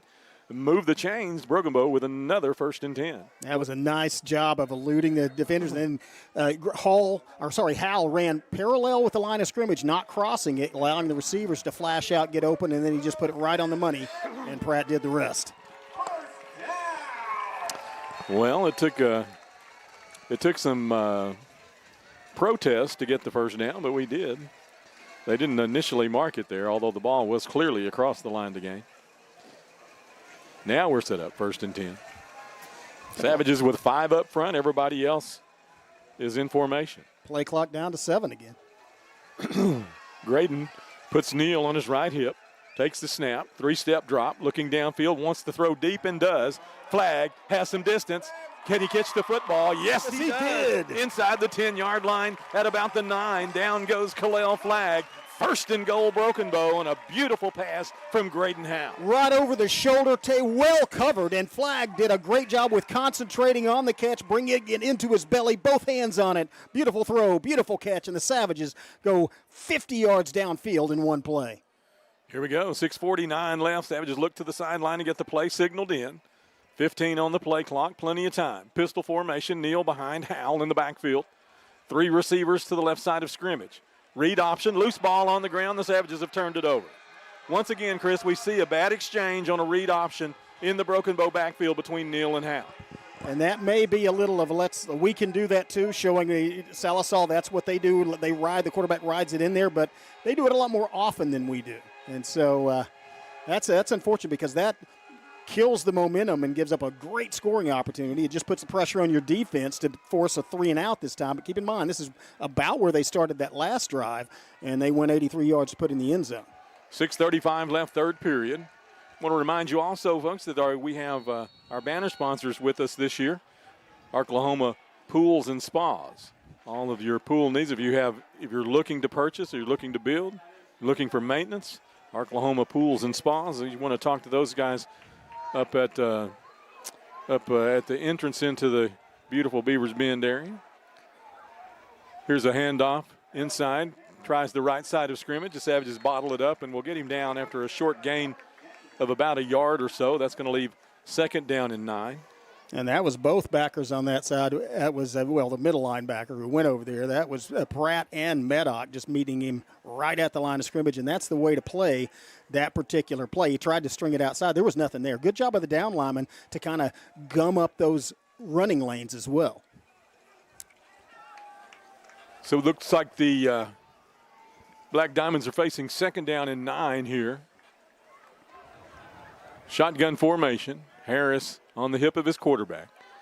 Good snap, looking right now, rolling to his right, fires the ball out, complete, out of bounds he goes, near the line to gain, but he's out short by about a yard, or it's going to leave a 3rd and 1. Oh, you don't spot that at the line. They're going to give him the – if he spots that on the line, he was coming back and didn't have possession of the ball. No, he wasn't even They're going to give him the 1st down. He was coming back toward the line and went out of bounds a yard short. Yeah. That is not forward progress. He's running backward. It's a curl route. Wow. Here's the same play. Hand up the bubble screen again, and the Savages still don't have him on the ground. They're fighting for yardage here as the Black Diamonds have no quit in them tonight. 28-26 is our score. The Savages with the 2-point lead, but the Black Diamonds with the football, and they're marching along, still in their territory here at the 32-yard line. 2nd down, about 3 to go. Well, they're running under the if it's not broke, don't fix it philosophy. That bubble screen has been run about 6 times by them. Here's an option keeper. The quarterback has the football and some running room across the 40-yard line. And he's corralled by Isaiah Fields, who brings him down from behind at the 44-yard line. Stop the clock, move the chains. The Black Diamonds with another 1st and 10 as they have let's open this second half with a lot of offensive momentum. Almost a tell of quarters again, very much like the first quarter, early going. Read option, handoff in the backfield. Jackson Porter's there to say hello, and there's no gain on the play. It's going to be 2nd and 10. Yeah, that had no chance as he ran right into the waiting arms of Jackson Porter, who literally lifted the back off the ground and took him down. We are under 5 minutes now in the 3rd period. 2nd down and 10. Black Diamonds still trying to find the right formation. They've stayed in this set all night. I don't know why they would think they would change now. Still that trip set into the short boundary near the Sallisaw sideline. Pistol set. Read option. Handoff straight ahead blocking, and nothing but just a base play there, Chris, as they went straight ahead, pushed the Savages off the line of scrimmage. Got 5 on 2nd down. It'll be 3rd down and about 4. That's exactly. Ball is at me, actually just past midfield, about a foot into Savage territory. Big 3rd down here. If you could get a stop here, you could force a punt. Option keeper. Savage will stop him as he does get across the line of scrimmage, but boy, he paid the price as he was hit very hard by Cade Pratt and a couple of other Savage defenders. They will stop him at midfield. He'll get across the line of scrimmage only by the length of a football. It's 4th down and a long 3 yards here. That was a punishing blow by Pratt as he came in. You see the momentum going forward, and he was just leveled. He actually went backward after contact. Could be a quick kick situation again, but they lined up with the offense on 4th and 3. They'll send motion, rolling, looks back, throwing the football back. He's got an open receiver caught at the 45-yard line. That's a lineman. No, it's not. 35. That must be a tight end. It is. It's the tight end. Slipped out away from the play, and they had a throwback to him. It's good enough to get into Savage territory at the 34-yard line. 1st and 10, Black Diamonds. That was a good open field tackle by Patrick, but not until he had well more yardage than the 1st down. And they convert on 4th and 5 from midfield. Gutsy call, but it paid off for the Black Diamonds. Shotgun formation, 3 and three in formation. Handoff. This is a new back in the backfield. That's Hill, I believe. Kenyon Hill with the carry. He gets about 3 yards on first down. Looked like it was, I think that was Sossaman in on the tackle initially, and Meddock finishing him off. Or is that Williams? Is that 51 or 52 on that? That's 51. That's Sossaman in there at the tackle position, or the end position. Here's Jimmy Brown checking in for Tyjon Murphy. Jackson Porter and Cale Ginn also still in the game up front. Braden Williams, Bladen Meddock, and Cade Pratt are the backers. Graydon Howell's in the game at safety. Cole Patrick also at safety. Here's the read, again, handoff. Here's Hill trying to find room, slips up past the 30-yard line, breaks out of a tackle, and gets good yardage up near the line to gain. He is going to be spotted at the 28-yard line. He's got to get just inside the 25, near the 24. A long three. Third down and a long 3 to go here. And as you mentioned, Skip, Graydon Howell in the ball game, I think he may be in there because of those passes they throw on those delays, and he can read that and come and break on the ball and maybe get a pick. They're not in that set anymore, though. They've come back into this tight H formation here.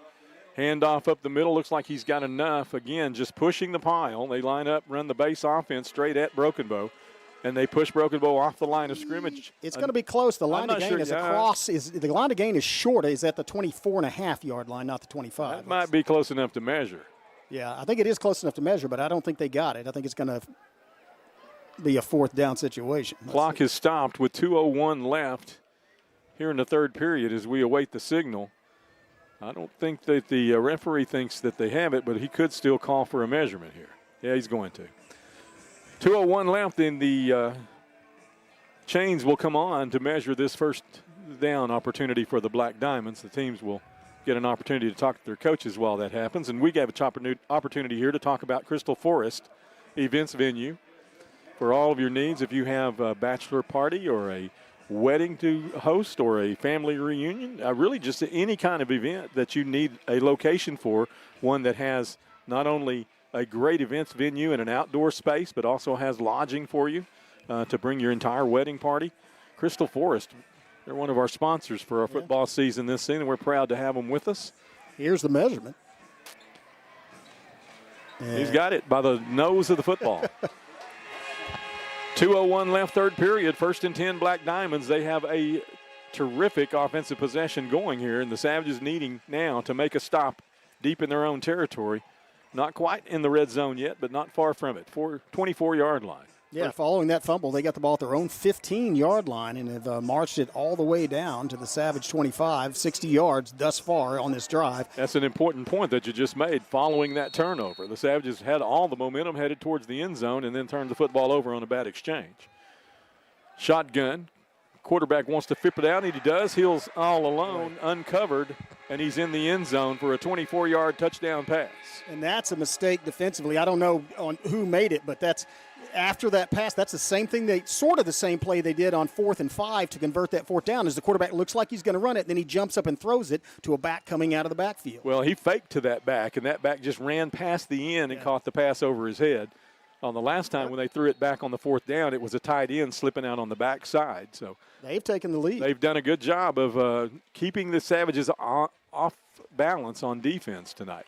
1:50 left, third period. The Black Diamonds back on top, 32-28, and they're on the field for a two-point conversion. They keep their offense out. Savages successfully stopped the two-point conversion on the previous score. Might be the same play. And they're going to direct snap, Wildcat, double reverse, open receiver, pass is caught, and the game is 34-28. The 6-point lead by the Sallisaw Black Diamonds with 1:50 left here in the third period. Let's take a short timeout. We'll be back with more Savage football right after this. At McCurtain County National Bank, we are continually seeking ways to meet the changing needs of our customers. We offer a full range of services such as free checking, online and mobile banking, as well as great rates on cabin and construction loans. We're providing results through better service while giving you a greater value for your dollar. Visit us on the web at mcnbonline.com. McCurtain County National Bank in Idabel, Broken Bow, Hochatown, and Valiant. Well, it's a game that will make you dizzy if you stand and watch the momentum shift. Back and forth we go, 34-28. The Black Diamonds lead the Savages. 1:50 left here in the third period. And, Chris, the Savage offense now, who had a great drive going last time and then fumbled an exchange at the 15-yard line, the Black Diamonds capitalized and went 85 yards downfield to take the lead in the football game. Yeah, and this has lived up to what it was promised. It was two very closely matched football teams, number 4 and number 5 ranked. But it comes down to execution, who can take the ball and avoid mistake. There's another wild. Ball's loose on the ground. Who's got it? The Black Diamonds come up with it, and he's on the run. The Savages will knock him out of bounds inside the 20-yard line. So the Savages have lost possession on another one of those squib kicks that turns into an onside kick. The Black Diamonds pick it up on the run and advance. Can you advance? Isn't that a muff? If you Broken Bow touched it and they picked it up, they've got to take it where they picked the ball up, right? And I think that's what they're talking about. But here's a not a rhetorical question, but I know you know the answer. What makes the difference when you have evenly matched teams on the football field? I would say conditioning. And turnovers. Oh, well, certainly within the game, within the game, I agree. Turnovers, certainly. The Savages turnovers and penalties. Yeah. Savages -2, and it has been very costly to them. I think the discussion here is whether or not he can advance that. I think they're still going to have the football regardless of what the outcome of this conversation is. But at about the 32-yard line. First down, he says. And they're going to give him the ball there. So I don't think you can advance it. I don't think Maverick Lang doesn't think you can advance it either. If they haven't changed the rules, I do remember. In '89, Broken Bow picked up a fumble kickoff and got it down to the 1. So I know you could then. We didn't win the debate, so they have the football, 19-yard line. First down and 10. Fake handoff. And he's hit very hard at the line of scrimmage. No gain on the play. In fact, maybe a short loss on first down there by the Black Diamond quarterback. Clock will move under 1:35 left here in the period, and they'll face second down and 10. This is important. The 3 people that hit that quarterback on that play are all down linemen. So that's a good job by the defensive tackles, defensive ends of not being fooled, watching the ball and going and making the tackle. Murphy back in the game at one of the tackle positions. Savages still in the base. Straight drop back, looking downfield. Savages with not a lot of pressure now. He decides to run the football, and he's not going to make it back to the line of scrimmage or barely to the line of scrimmage. And it's going to be third down and 10 as the Savage defenders that time will give credit to the secondary. No one to throw to, and he had to pull it down and run. That was a fantastic job by Cale Ginn. He anticipated the cut inside. He stepped, but as soon as the quarterback started his cut, he went leveled him. Beautiful job. A.J. Brandon will check in. Braden Williams will check out at one of the outside backer positions. Obvious passing down here on 3rd and 10. Shotgun formation, rolling to his right. Looks downfield, out route. Savages get a hand on it. Fields knocks him out of bounds. Do they give him the catch? No. I believe he's marking the catch. You got to be kidding me. And now, granted, it was on the – they are. Obviously they are. They've already marked it. But he was on the other side of the field. I thought when the ball was tipped and he didn't even have control until he was out of bounds. And that may be what they're talking about with the side just like he made contact with the football, but he did not have control. It doesn't matter. They've already moved. The Black Diamonds have the football inside the Savage 6-yard line between the 5 and the 6. First down and goal. You think it's safe to say none of the calls are going Broken Bow's way tonight? Oh, clearly they're not. 26.3 seconds left, third period. The Black Diamonds first and goal from the 6-yard line. Savages need a stop desperately here. They are really on their heels here in this third period. They have lost this period as badly as they did the first period. Quarterback keeper slips through the first set of tacklers or would-be tacklers and gets inside the 5-yard line. They're going to spot him down at the 2. And that's going to do it for the third period as the Black Diamonds take all the momentum coming out of the second half locker room. The Savages did not score. The Black Diamonds did twice, and they're back on top. 34-28, 12 minutes of football left. This is Savage football.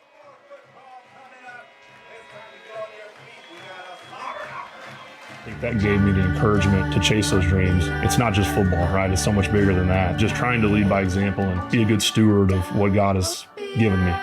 See and share our stories at togetherwe'remore.com.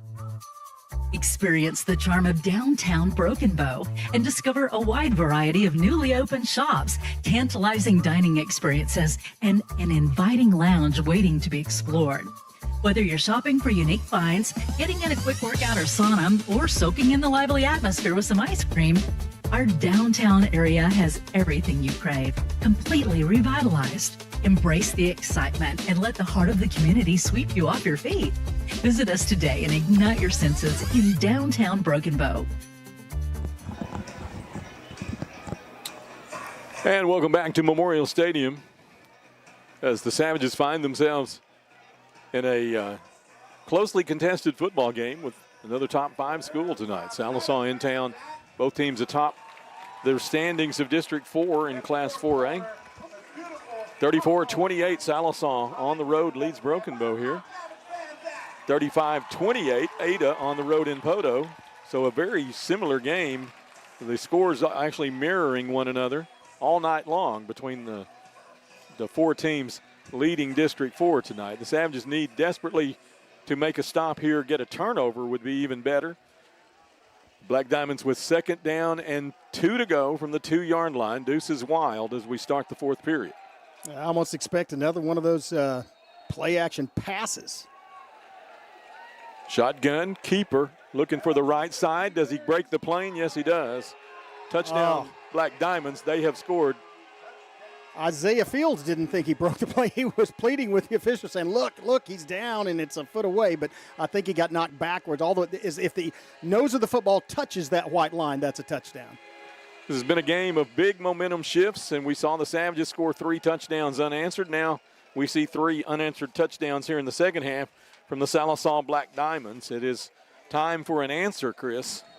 Respond. It's going to be a big response coming up. I expect them. They are going for 2 with a 12-point lead. 40-28. Motion man gets the handoff. Double reverse. Loose ball on the ground. The Savages are on it. Flag comes in. That's got to be a holding call. Yeah, it's just tackling as, I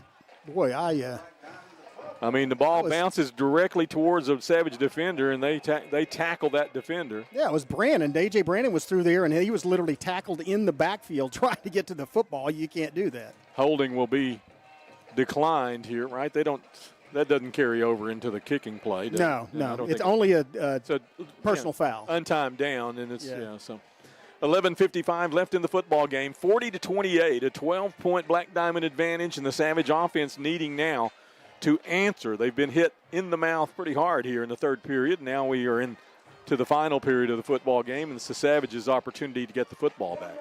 Yeah, this is very much, let's hope, this is very much like, I don't know, pick your favorite sports, drama, the Rocky movies or something, where 2 guys punching each other, and it's up to Broken Bow now. Now they're behind. They did it in the first half. Do they have it in them for the second half?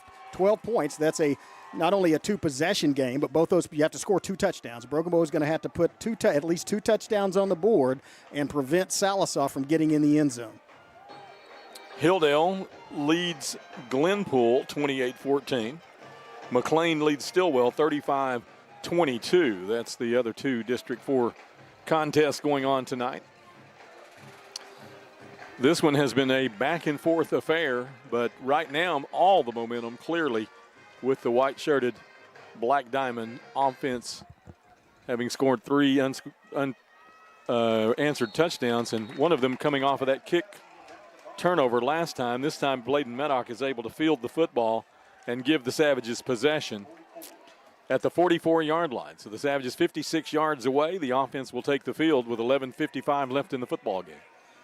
And let's hope we see some more magic. Again, Savages have scored with multiple weapons. Of course, Graydon Howe showing his magic on 2 just fantastic ESPY award-winning level runs. And then, of course, throwing it to Snooty, who went 90. Savages tight this time with 2 tight ends in the game. Fake to Snooty. Looking to throw back. Nobody there. Black Diamond defenders doing a good job. Graydon dancing around, making some people miss. Snooty gets the football out of the backfield to the 40, 35, 30-yard line. Now he makes a run.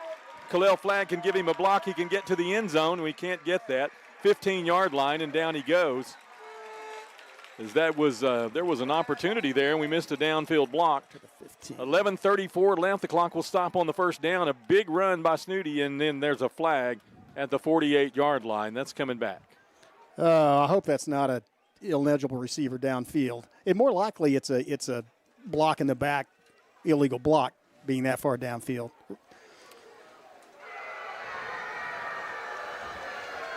Ineligible receiver against the Savages. And that's what happens when you scramble around like that in the backfield. You never know if your linemen have scooted downfield just a bit. Yeah, and that's a thought. It's a fantastic job of finding an open receiver downfield after eluding 3 would-be, tackles for loss by Graydon Howell. But again, on those situations, because you've been scrambling around, you can tuck it and run. That way you're not worried about that penalty. So the Savages will lose 10. We'll replay first down. But Skip, again, that just shows what kind of potential the offense. I mean, you never know. You're always in scoring position with this offense. So they stepped off 5 yards. I thought that was a 10-yard penalty, but I'll take a 5-yard. Spot foul, maybe? No, not on an ineligible receiver. Maybe it's just a 5-yard penalty. Here's Graydon looking downfield, looking to throw it deep. He's got an open receiver. No, he's not open. Man, there's all kinds of contact here. How do they get the call in the first half with that kind of play, and we don't? I think they're saying the ball was uncatchable, thrown out of bounds. So was the play that they I know. That's, again, like I said, I don't think you'd say we were getting calls tonight. Yeah. That was intended for, that was Hall downfield, wasn't it? Yeah, it was. And he was not open. I misspoke and said an open receiver. He was not open. They were locked up tight. Graydon just heaved the football downfield. This will be second down and 15. Savages with 3 receivers in the set. Pistol formation. And once again, Graydon, 3-step drop, has pressure from the outside. Now he eludes that man. Looks for a receiver, throws it out, and it hits the ground in front of his intended receiver, incomplete. That was Flagg over there, and he did have almost enough yardage. He was right at that down marker, but, man, that's going to put the Savages at third and 15. Extremely long. Yeah, third down and 15, 11-16 left in the ball game. Savages trail by 12, 40-28. Let's get something going here. I think you obviously you want the option with receivers going downfield, hopefully deep, an option to hit one of those guys. You got to get at least 15, but you also want the option for Graydon Howell to take it and run on this play should he not find an open receiver. 4-receiver set. Howell looking downfield, steps up, again gets pressure from the outside, gets some protection, slips outside, now he stays on his feet. 40, slips a tackle to midfield to the 45. First down yardage as Graydon Howell will move the chains on 3rd and 15 on a terrific scramble. With 11:03 left here in the ball game, the Savages 1st and 10 inside Black Diamond territory. That is wizardry. And Graydon Howell has at least 100 yards rushing just on 2 touchdown carries in that one. 42-yard line in Black Diamond territory. Savages signal the play in from the sideline. Howell and Neal in the backfield. They'll flip the 3 receivers to the wide side of scrimmage. That's Braden Williams, Khalil Flagg, and in the middle is Dejon Hall. A.J. Brannon is the split receiver into the short boundary on the Broken Bow side. Play clock down to 4. Howell takes the snap, straight drop, looks for Brannon, pump fake, double move, slips the tackle. Now he's caught by the jersey, nowhere to go as they still have him by the jersey. His shoulder pad was out, and I think he was actually caught. His jersey was caught on either his own lineman or the defender. Yeah, he couldn't get away. I think the defender had his jersey in his hand. They stop him for a loss on the play, about a 3-yard loss, back to the 45-yard line. It'll be second down now and 13. Graydon Howell standing there with with both shoulder pads. His jersey is destroyed. His jersey is ripped. I guess he can stay in the game. I mean, obviously. Second down and 13. Graydon looking to fire the football outside, throws it right to a defender. They'll break a tackle. Penalty marker comes in. That's going to be a pick 6. Nope, he catches him. No. I think that's going to be knocked him out of bounds, but we got a penalty behind the play. I think it's coming back. I think that's going to be roughing the passer. I think it was a blow to Graydon Howell's head following that throw, and if so, it will negate that interception. We definitely have a penalty marker on the arrowhead, and hats off to Coach Sundberg and Coach Panel. Roughing the passer is the call, and the Savages will maintain possession. Let me finish that thought. Hats off to Coach Craig Sundberg and Coach Chris Panel. Their combined talents have drawn this arrowhead and painted these colors in the middle of the field, and it looks fantastic. And it's hard to do because you don't have the view we do when you're up here. You have to make it symmetrical down there, and it's beautiful, man. That's a symbol of the Broken Bow Savages. Roughing the passer against the Black Diamonds. Step off 15 yards from the line of scrimmage. Spot the football at the 30-yard line. 1st and 10, Broken Bow. 10:06 left in the football game. Savages on the move here thanks to the penalty, and they need a score in a desperate way. 40-28 is our score. Graydon Howell looking like a gladiator out there with his shoulder pad sticking out and his jersey ripped. Straight drop back. Now Graydon turns, rolling left, flips the football out. It's tipped by the defender who knocks the football down at the line of scrimmage before Snooty can get his hands on it, and it'll be 2nd and 10.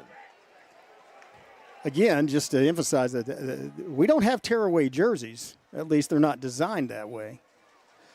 Tell you what, the Savages, they are doing good clock management once again because by throwing the ball. What are the officials, what are they concerned with here? I think they may be concerned with if that uniform that Hal has on is actually allowed. He may have to go change because his shoulder pads are sticking out on both sides. It doesn't completely cover his body. And that's what they're talking to Hal. I think that they're going to make him change his jersey. He doesn't have to change the jersey. He can put a T-shirt on underneath it, right? Oh, yeah, I guess. I don't know. No, I'm sure he can. Well, all he has to do is cover the pads. Yeah, they just adjusted it. Okay. With a little help from his offensive line. Yeah. He's still got a pad exposed in the back here over his shoulder, but it's not nearly as bad. 10:01 left in the ball game. Savages with 2nd and 10.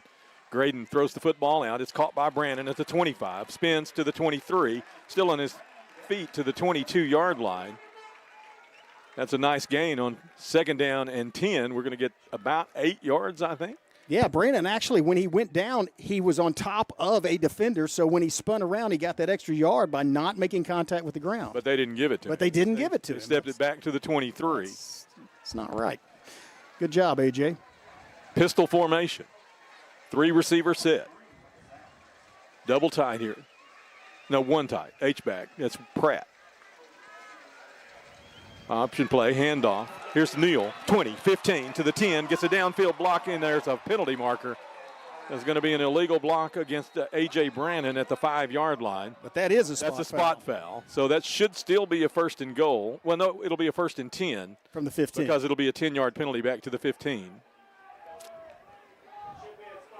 And it's one of those things where you say, well, he shouldn't have done that, but it's possible if he not made that block that he wouldn't have gotten the end zone. But what a great job of going right through the middle in that crease and then cutting it out to this near boundary, running for green by Neal. If that's the call, then this will be, it is against Broken Bow. And on review, looking back at this, that is not an illegal block. So we've got a spot penalty here, 10 yards. If it's called at the 5-yard line, it should come back to the 15.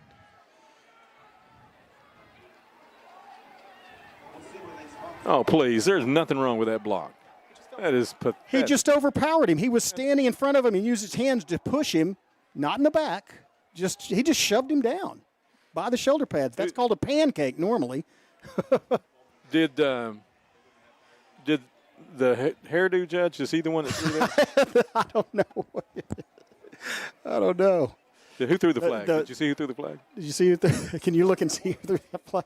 The PERT Plus model? Was it the back judge or the side judge? What's that? Oh, okay. He's been. It was the defensive back for the Steelers that used to do shampoo. Troy Palomar. Yeah, Palomar. That's it. The back judge. Yeah. There's a player down. So they have moved the football back to the 20. Was this a 15-yard penalty? What's the call here? I thought it was a holding call. If it's a 10-yard penalty and it's a spot foul from the 5-yard line, how do you get to the 20? By going 15 yards, which it's not. That's a personal foul. The indication to me looked like it was a holding call.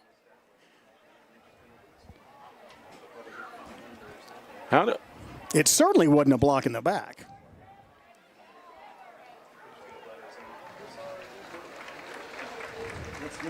So the injured player for the Black Diamonds is up and on his feet. 9:15 left here in this ball game. 40-28 is our score. The Black Diamonds with 3 unanswered touchdowns, but the Savages knocking on the goal post. Now there's a throwback. Shout out to Ray. There's a throwback. Well, we're still inside the chains by a foot, 3rd and inches. Yeah, I don't know how we got back. I don't know how we got back this far, but we still need a first down now. So we're going to line up. Looks like the Wildcat formation. No, they'll put Pratt to the right side. Graydon's going to keep the football, wearing number 7 now, it appears. Turns it up, gets outside, and gets the first down. Stop the clock with 9:15 left in the ball game. And there ain't no flags. 1st and 10, Broken Bow. Really needing a score on this possession.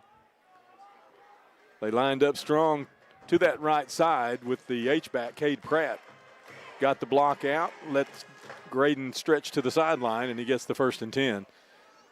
Out of bounds at the 18-yard line. That's where they'll set it up with a new set of downs.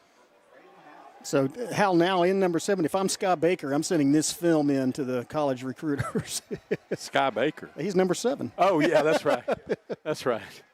Yeah. Had a really good game that There's a pump fake, rolling left, throws the football in and out of the hands of his intended receiver, Pratt, at about the 12-yard line. It'll be 2nd down and 10. Well, that does. Again, the incompletion stops the clock, so hardly any time. Savages do have to score twice, and 2 of those have to be touchdowns. And again, not taking a lot of time off the clock with this drive, but this has been going on a long time with these penalties and calls for injury. Pistol formation this time. Hand off to Neal. Straight ahead, spins up near the 15-yard line, and down he goes there. A gain of 3. It'll be 3rd down now. About 7 to go. You got to appreciate what Snooty Neal did on that play. As he was running, thought about cutting back, saw there was nothing there, and so just lowered his shoulders, got what he could instead of losing yardage, and managed to. I mean, that's something we've seen him improve through this first half of the season. There was a time earlier in the season where he would have tried to have bounced that outside. And get to the corner, yeah. But instead he cut it in and got what he could out of this and sets up a 3rd down and 7. A little more manageable inside the chains here, 3rd and 7. Pistol formation, Neal behind Howell. Play clock at 5. Twin receivers to both sides. Ball in the middle of the field. We're going to have to call timeout to avoid a delay of game penalty. 8:20 left in the football game, and Broken Bow will use the first of their 3 allotted timeouts here in the second half. Let's take one as well. You're watching Broken Bow Savage football on YouTube.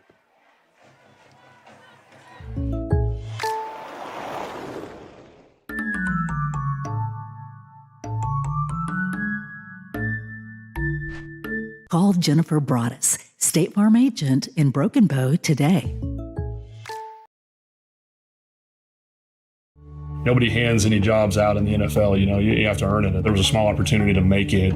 I just held to, I've got this one opportunity to try for this dream. And in my mind, it was nothing to lose and everything to gain. I was probably about a month and a half, 2 months away from totally hanging it up. And went to the last camp and had some looks and had an opportunity to come work out in Kansas City, and the rest was history. See and share our stories at togetherwe'remore.com. Here we are. Big play. 3rd down and 7. The Savages really have no choice but to score on this possession to stay in the football game. Graydon Howell in the backfield. Puts flag in motion. Looks that way. Now pressure. Down goes Howell at his 29-yard line.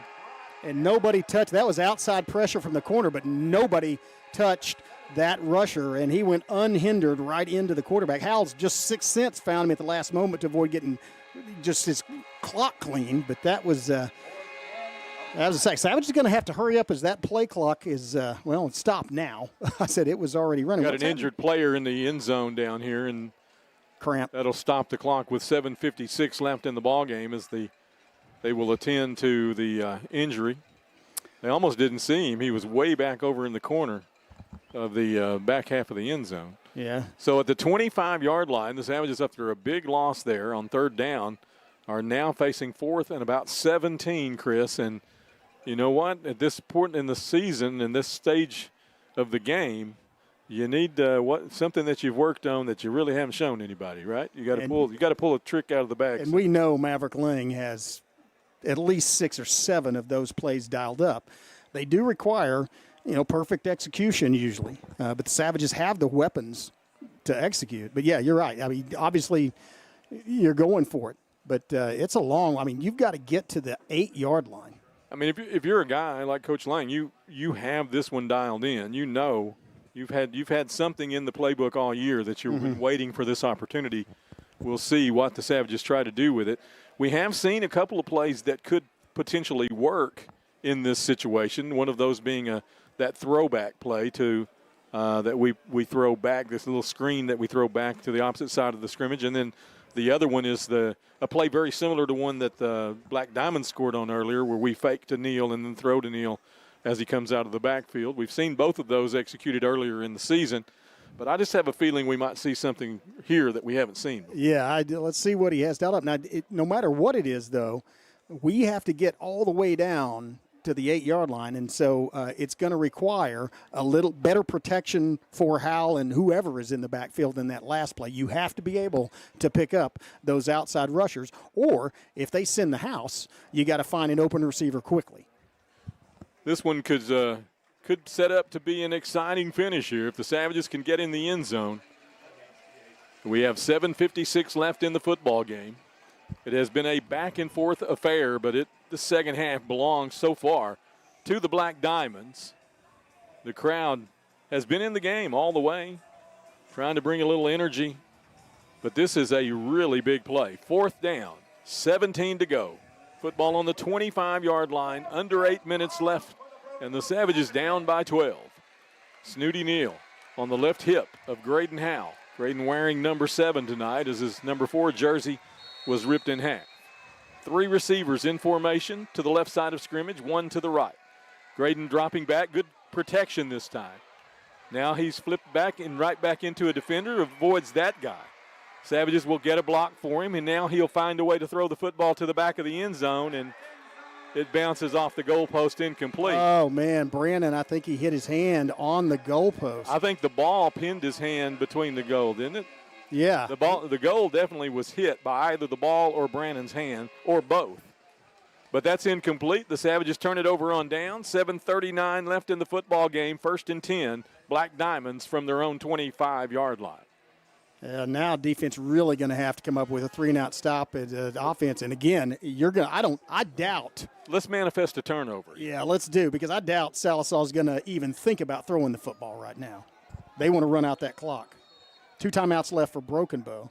Pistol formation. Reed, handoff, straight ahead. 30-yard line, dives forward. Just across the 30, it looks like. About a 5-yard gain. It'll be 2nd and 5.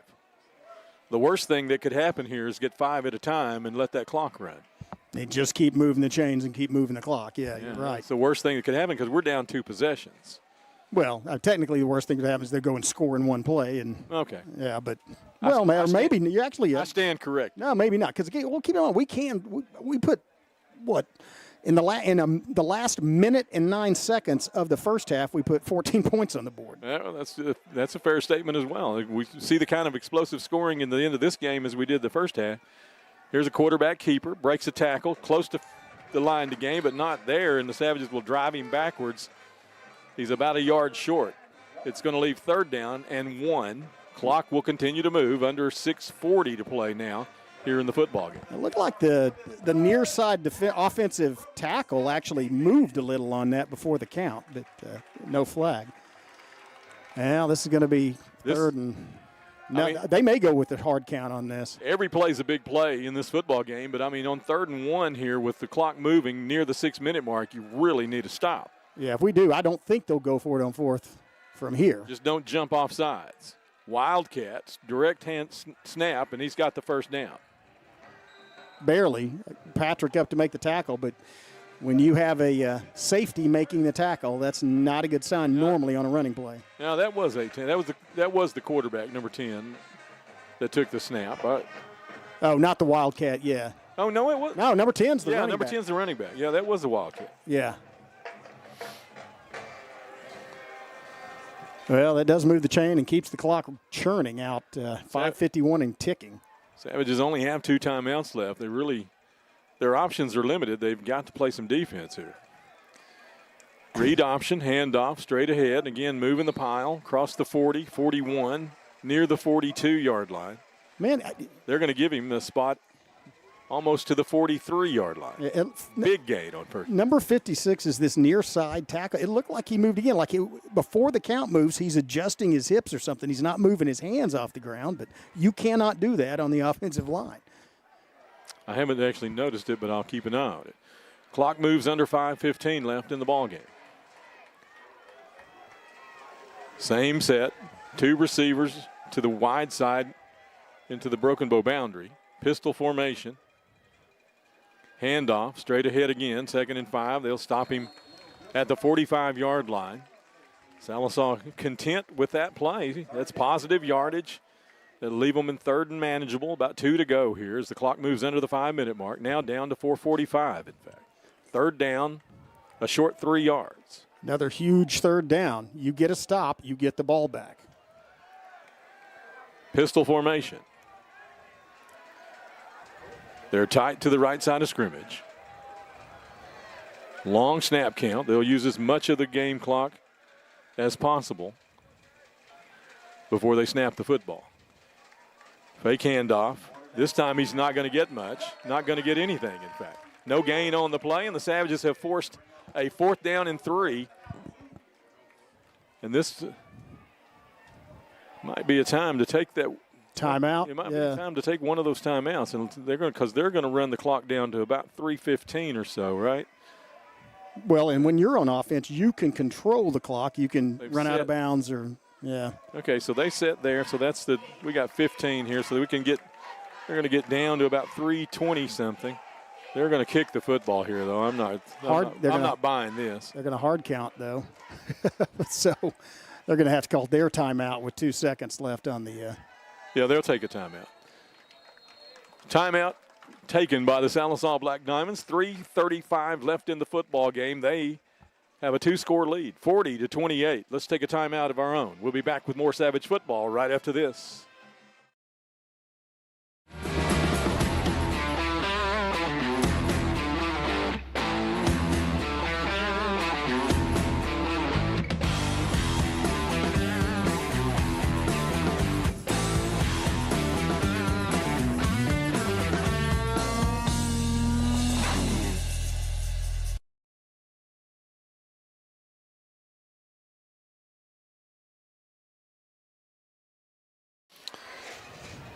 Well, I can't imagine that the Black Diamond coaching staff really are thinking about anything other than trying to change the field position here with a punt.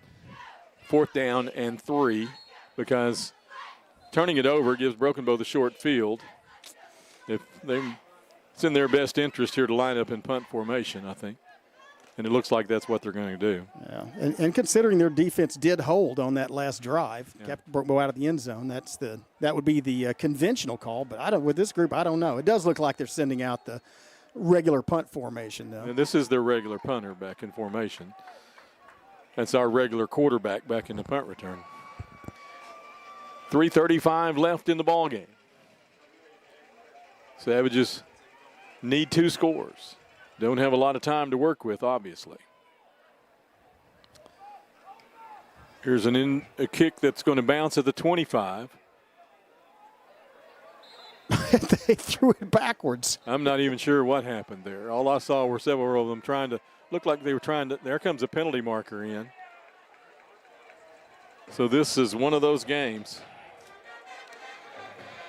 Not sure what happened. There was a lot of confusion there around where the ball was at as a couple of the Black Diamonds dove at it. And it looked like one of them threw it back towards their end. I think, he was trying to throw the ball into Graydon Howe to cause a fumble. I think that's what he was trying to do, I'm sure which is illegal. Yeah, I'm sure that's what he was trying to do. So hopefully that penalty is going to be on them.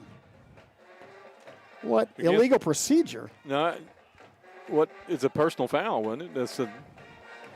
Didn't he? I thought he did the. Didn't he cross his wrist there, chop the wrist? Oh, I thought he was doing the roll him up and throw him in a pan move for illegal procedure, but. No, I think it's a 15-yarder here. Oh gosh.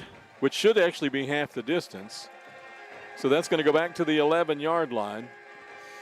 Well, 89 yards away, but we did this in the first half, folks. We sure did. Let's see if we can do it again. The stage is set. We need a quick score here for sure. Graydon Howe in the shotgun formation, straight drop back. Wants to throw the football across the field. He's caught a guy, it's a Hall at the 25, 30, turns to the 35, and he goes down there. Savages stop the clock with 3:19 left, move the chains. The Savages get back on the football and get the play flashed in quickly from the sideline.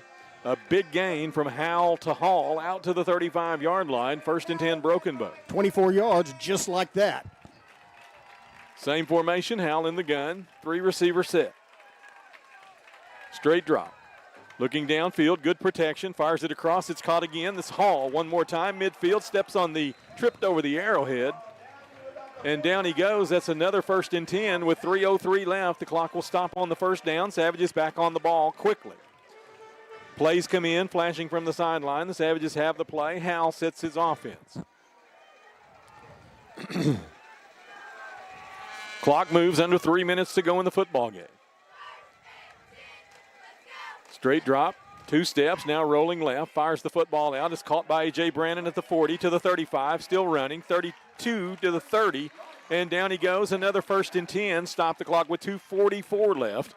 Move the chains, flash in the play. And here we go.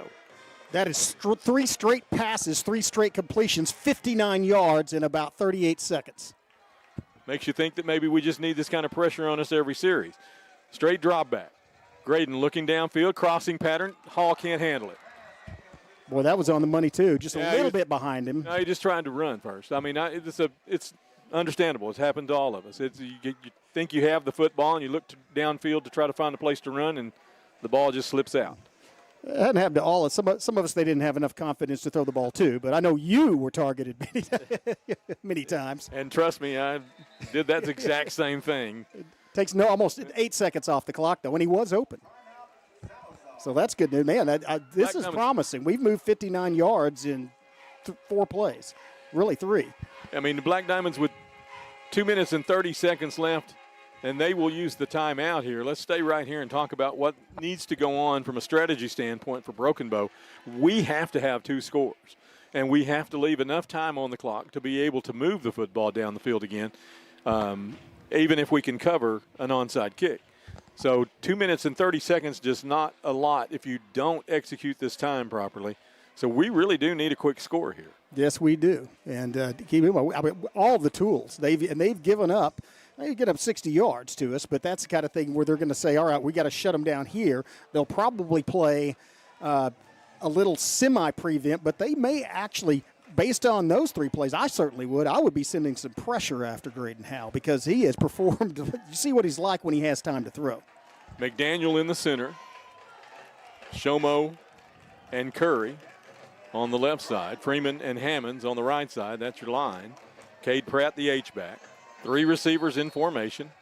Howell in the gun. Dropping back. A little bit of pressure coming from the outside. He eludes that. Now steps up. Pressure again on him. To the 35. 30, he's on the run. 25. Inside the 25 and then knocked down at the 23-yard line. That's going to be short, and the Savages may need to take the timeout here if they can't get back on the ball quickly. Clock still moving. 2:10. 2:09 left in the ball game. Close to the first down, just 3 yards away. 3rd down and 3. Offense gets set with 2 minutes left. There's the snap. Pressure coming from the outside. Once again, Graydon's going to have to scramble. Loses the football, and out of bounds it goes.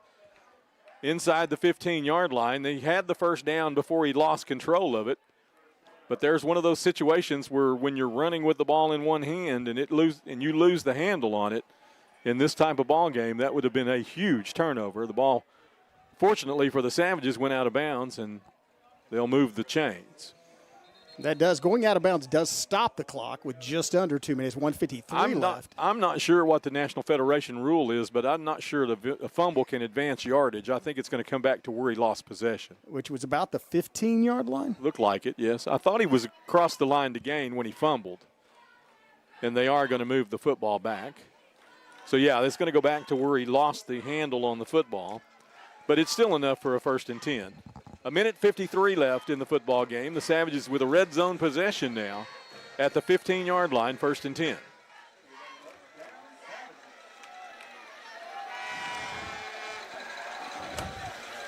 Shotgun formation, Neal on the right side of Howell. Fake handoff. Graydon with some pressure again. Rolling to his right, looking downfield, fires the football out. Pratt has it. Inside the 10. Well, they're saying incomplete. What's the call? If he caught it and went down, the clock's still moving.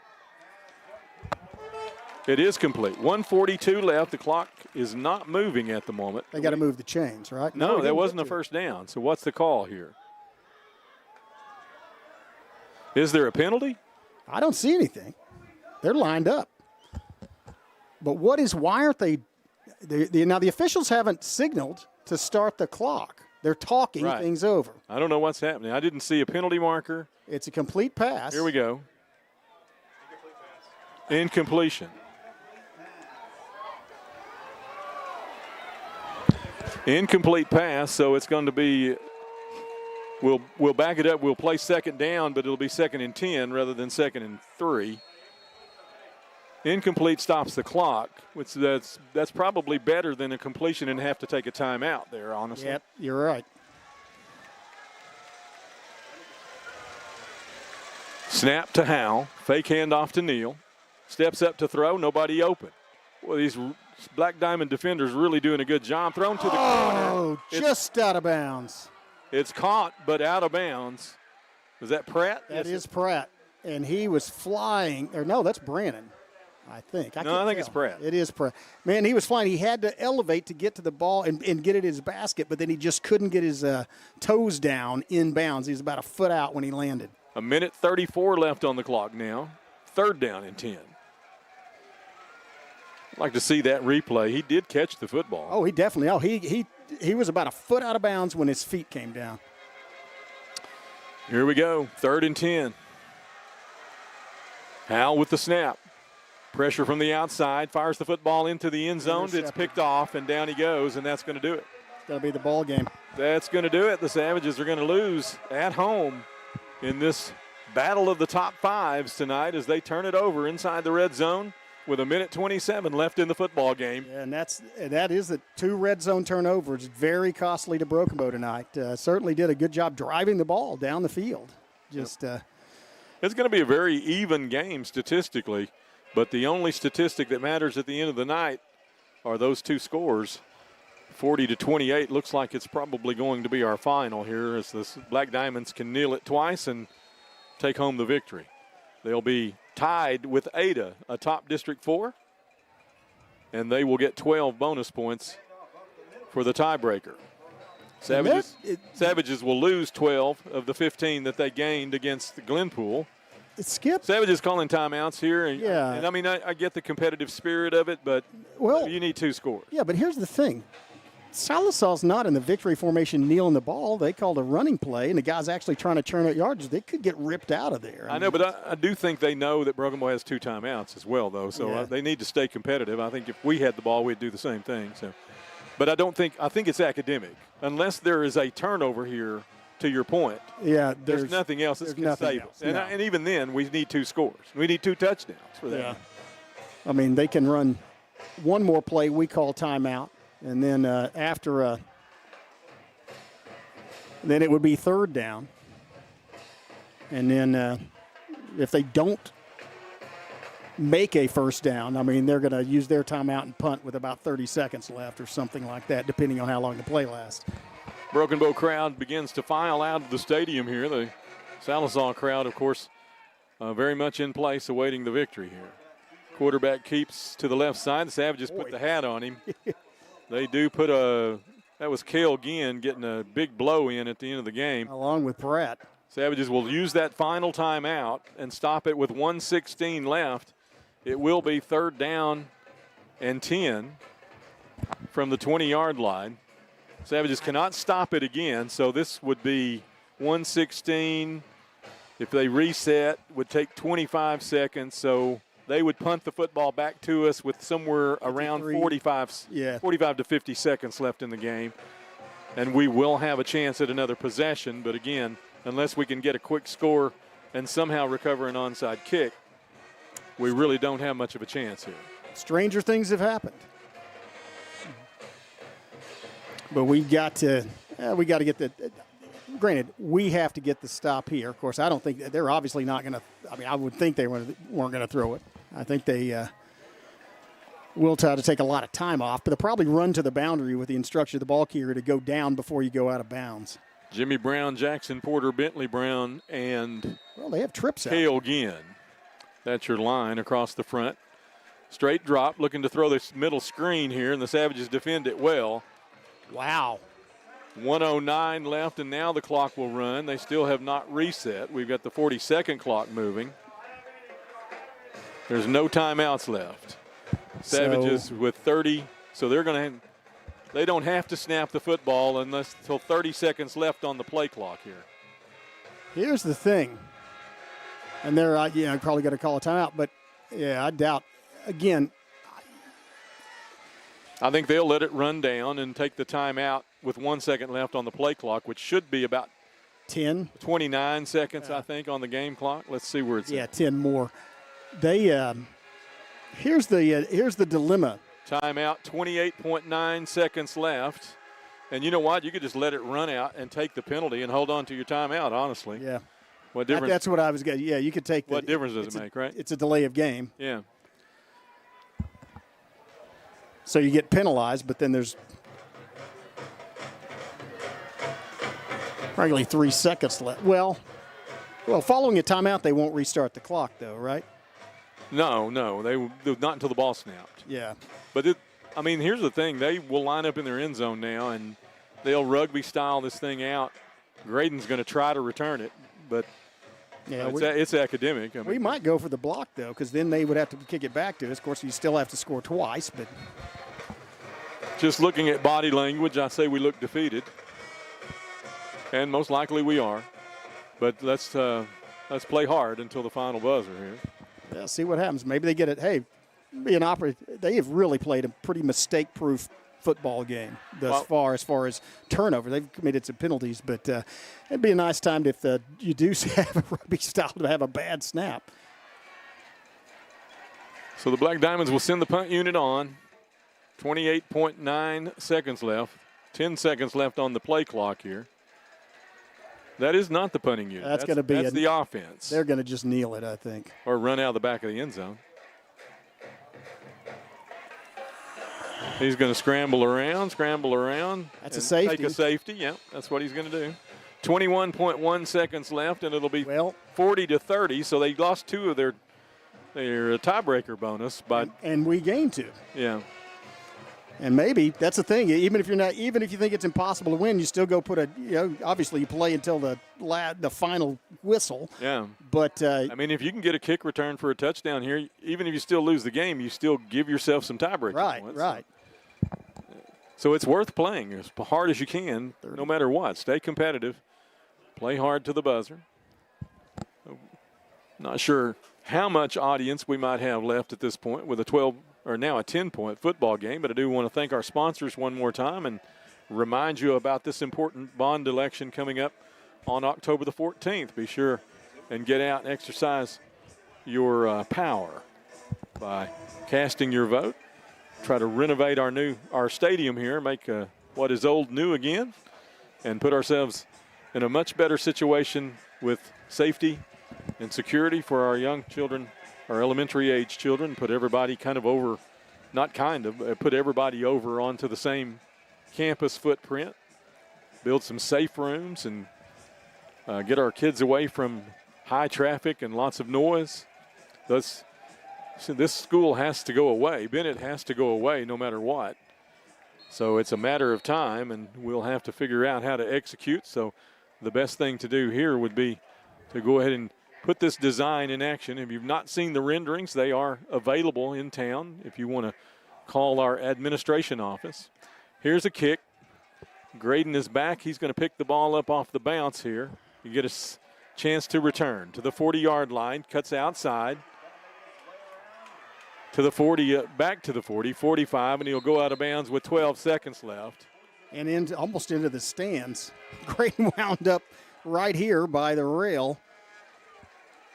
Well, you want to try to get in the end zone, so I think maybe look for either Graydon now run it or a throw downfield to number 3. Yeah, I figure they'll. To John Hall. I figure they'll run fly routes with Flagg and Hall here and just see if they can.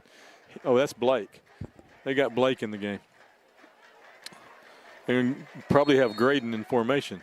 They don't. No, I don't see him. They got Cole Patrick out there. So it's Blake Skelton looking to throw the football. He fires it out to Dejan at the midfield stripe. Knocks it loose. Ball's on the ground. Looks like a scramble for it. That's going to do it anyway because that's the ball game.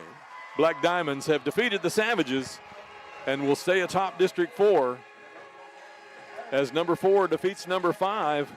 We talked about the rankings being subjective, but the subjective rankings were correct tonight. As number 4 defeats number 5, the Ada has defeated Podo as well. So it's the Ada Cougars and the Sallisaw Black Diamonds atop District 4. The Savages will fall into second place with 1 loss on the season. And they have, who do we play next week? Hilldale, I believe. I thought Hilldale was the Thursday game. Oh, that's right. We're at Stillwell next week. At Stillwell. And then Hilldale here on Thursday the 16th. Right. So next week we are on the road to play up in Stillwell. Savages will have a chance to right the ship against the Stillwell Indians. It was a great night for football, a wonderful night weather-wise, great celebration. But unfortunately we fall short, 40-30 score. The Black Diamonds with the win. Any last parting shots, Chris? Well, just that this is the first loss of the season for this team, and again, you look at where they were at last year at the point we're at where they're at this year. I mean, we will drop in both the district standings and the ratings, but what I like is that they never gave up. But this team does not like this. They are going to go and correct the mistakes that they made in this game and come out firing for the next weeks, hopefully through the rest of the football season, and hopefully use it as a learning experience. And you can see the emotion on the faces of those young men that they wanted this bad. Just a couple of mistakes cost them, and against a very good football team. And who knows, they may see the Black Diamonds down the road somewhere in the playoffs. At least we hope we go deep in the playoffs. And in fact, still obviously undefeated season no longer on the table, but still the district championship not out of reach. Well, we're 2 games into a 7-game district schedule, and we have a 500 record. We have opportunities still with 5 games in front of us. A couple of really good teams that played each other tonight, Ada and Podo. Those are 2 teams still on our schedule. Still have Tulsa McLean on the schedule as well, a team that defeated us in Tulsa last year. So Savages have some work to do. They played hard tonight. They had momentum at times. They scored some big plays. But unfortunately, they lose a 10-point game at the final score of 40-30. Zach West has been on the main camera for us tonight, getting us those wonderful shots that you've been watching. Our thanks to him. Jonathan Calloway is on the production board, keeping everything running smoothly and on time. Chris Chandler doing a great job of analyzing each and every play and giving us some insight into Savage football. My name is Skip Copeland. God bless you all. We'll see you next week from Stillwell, Oklahoma. Good night.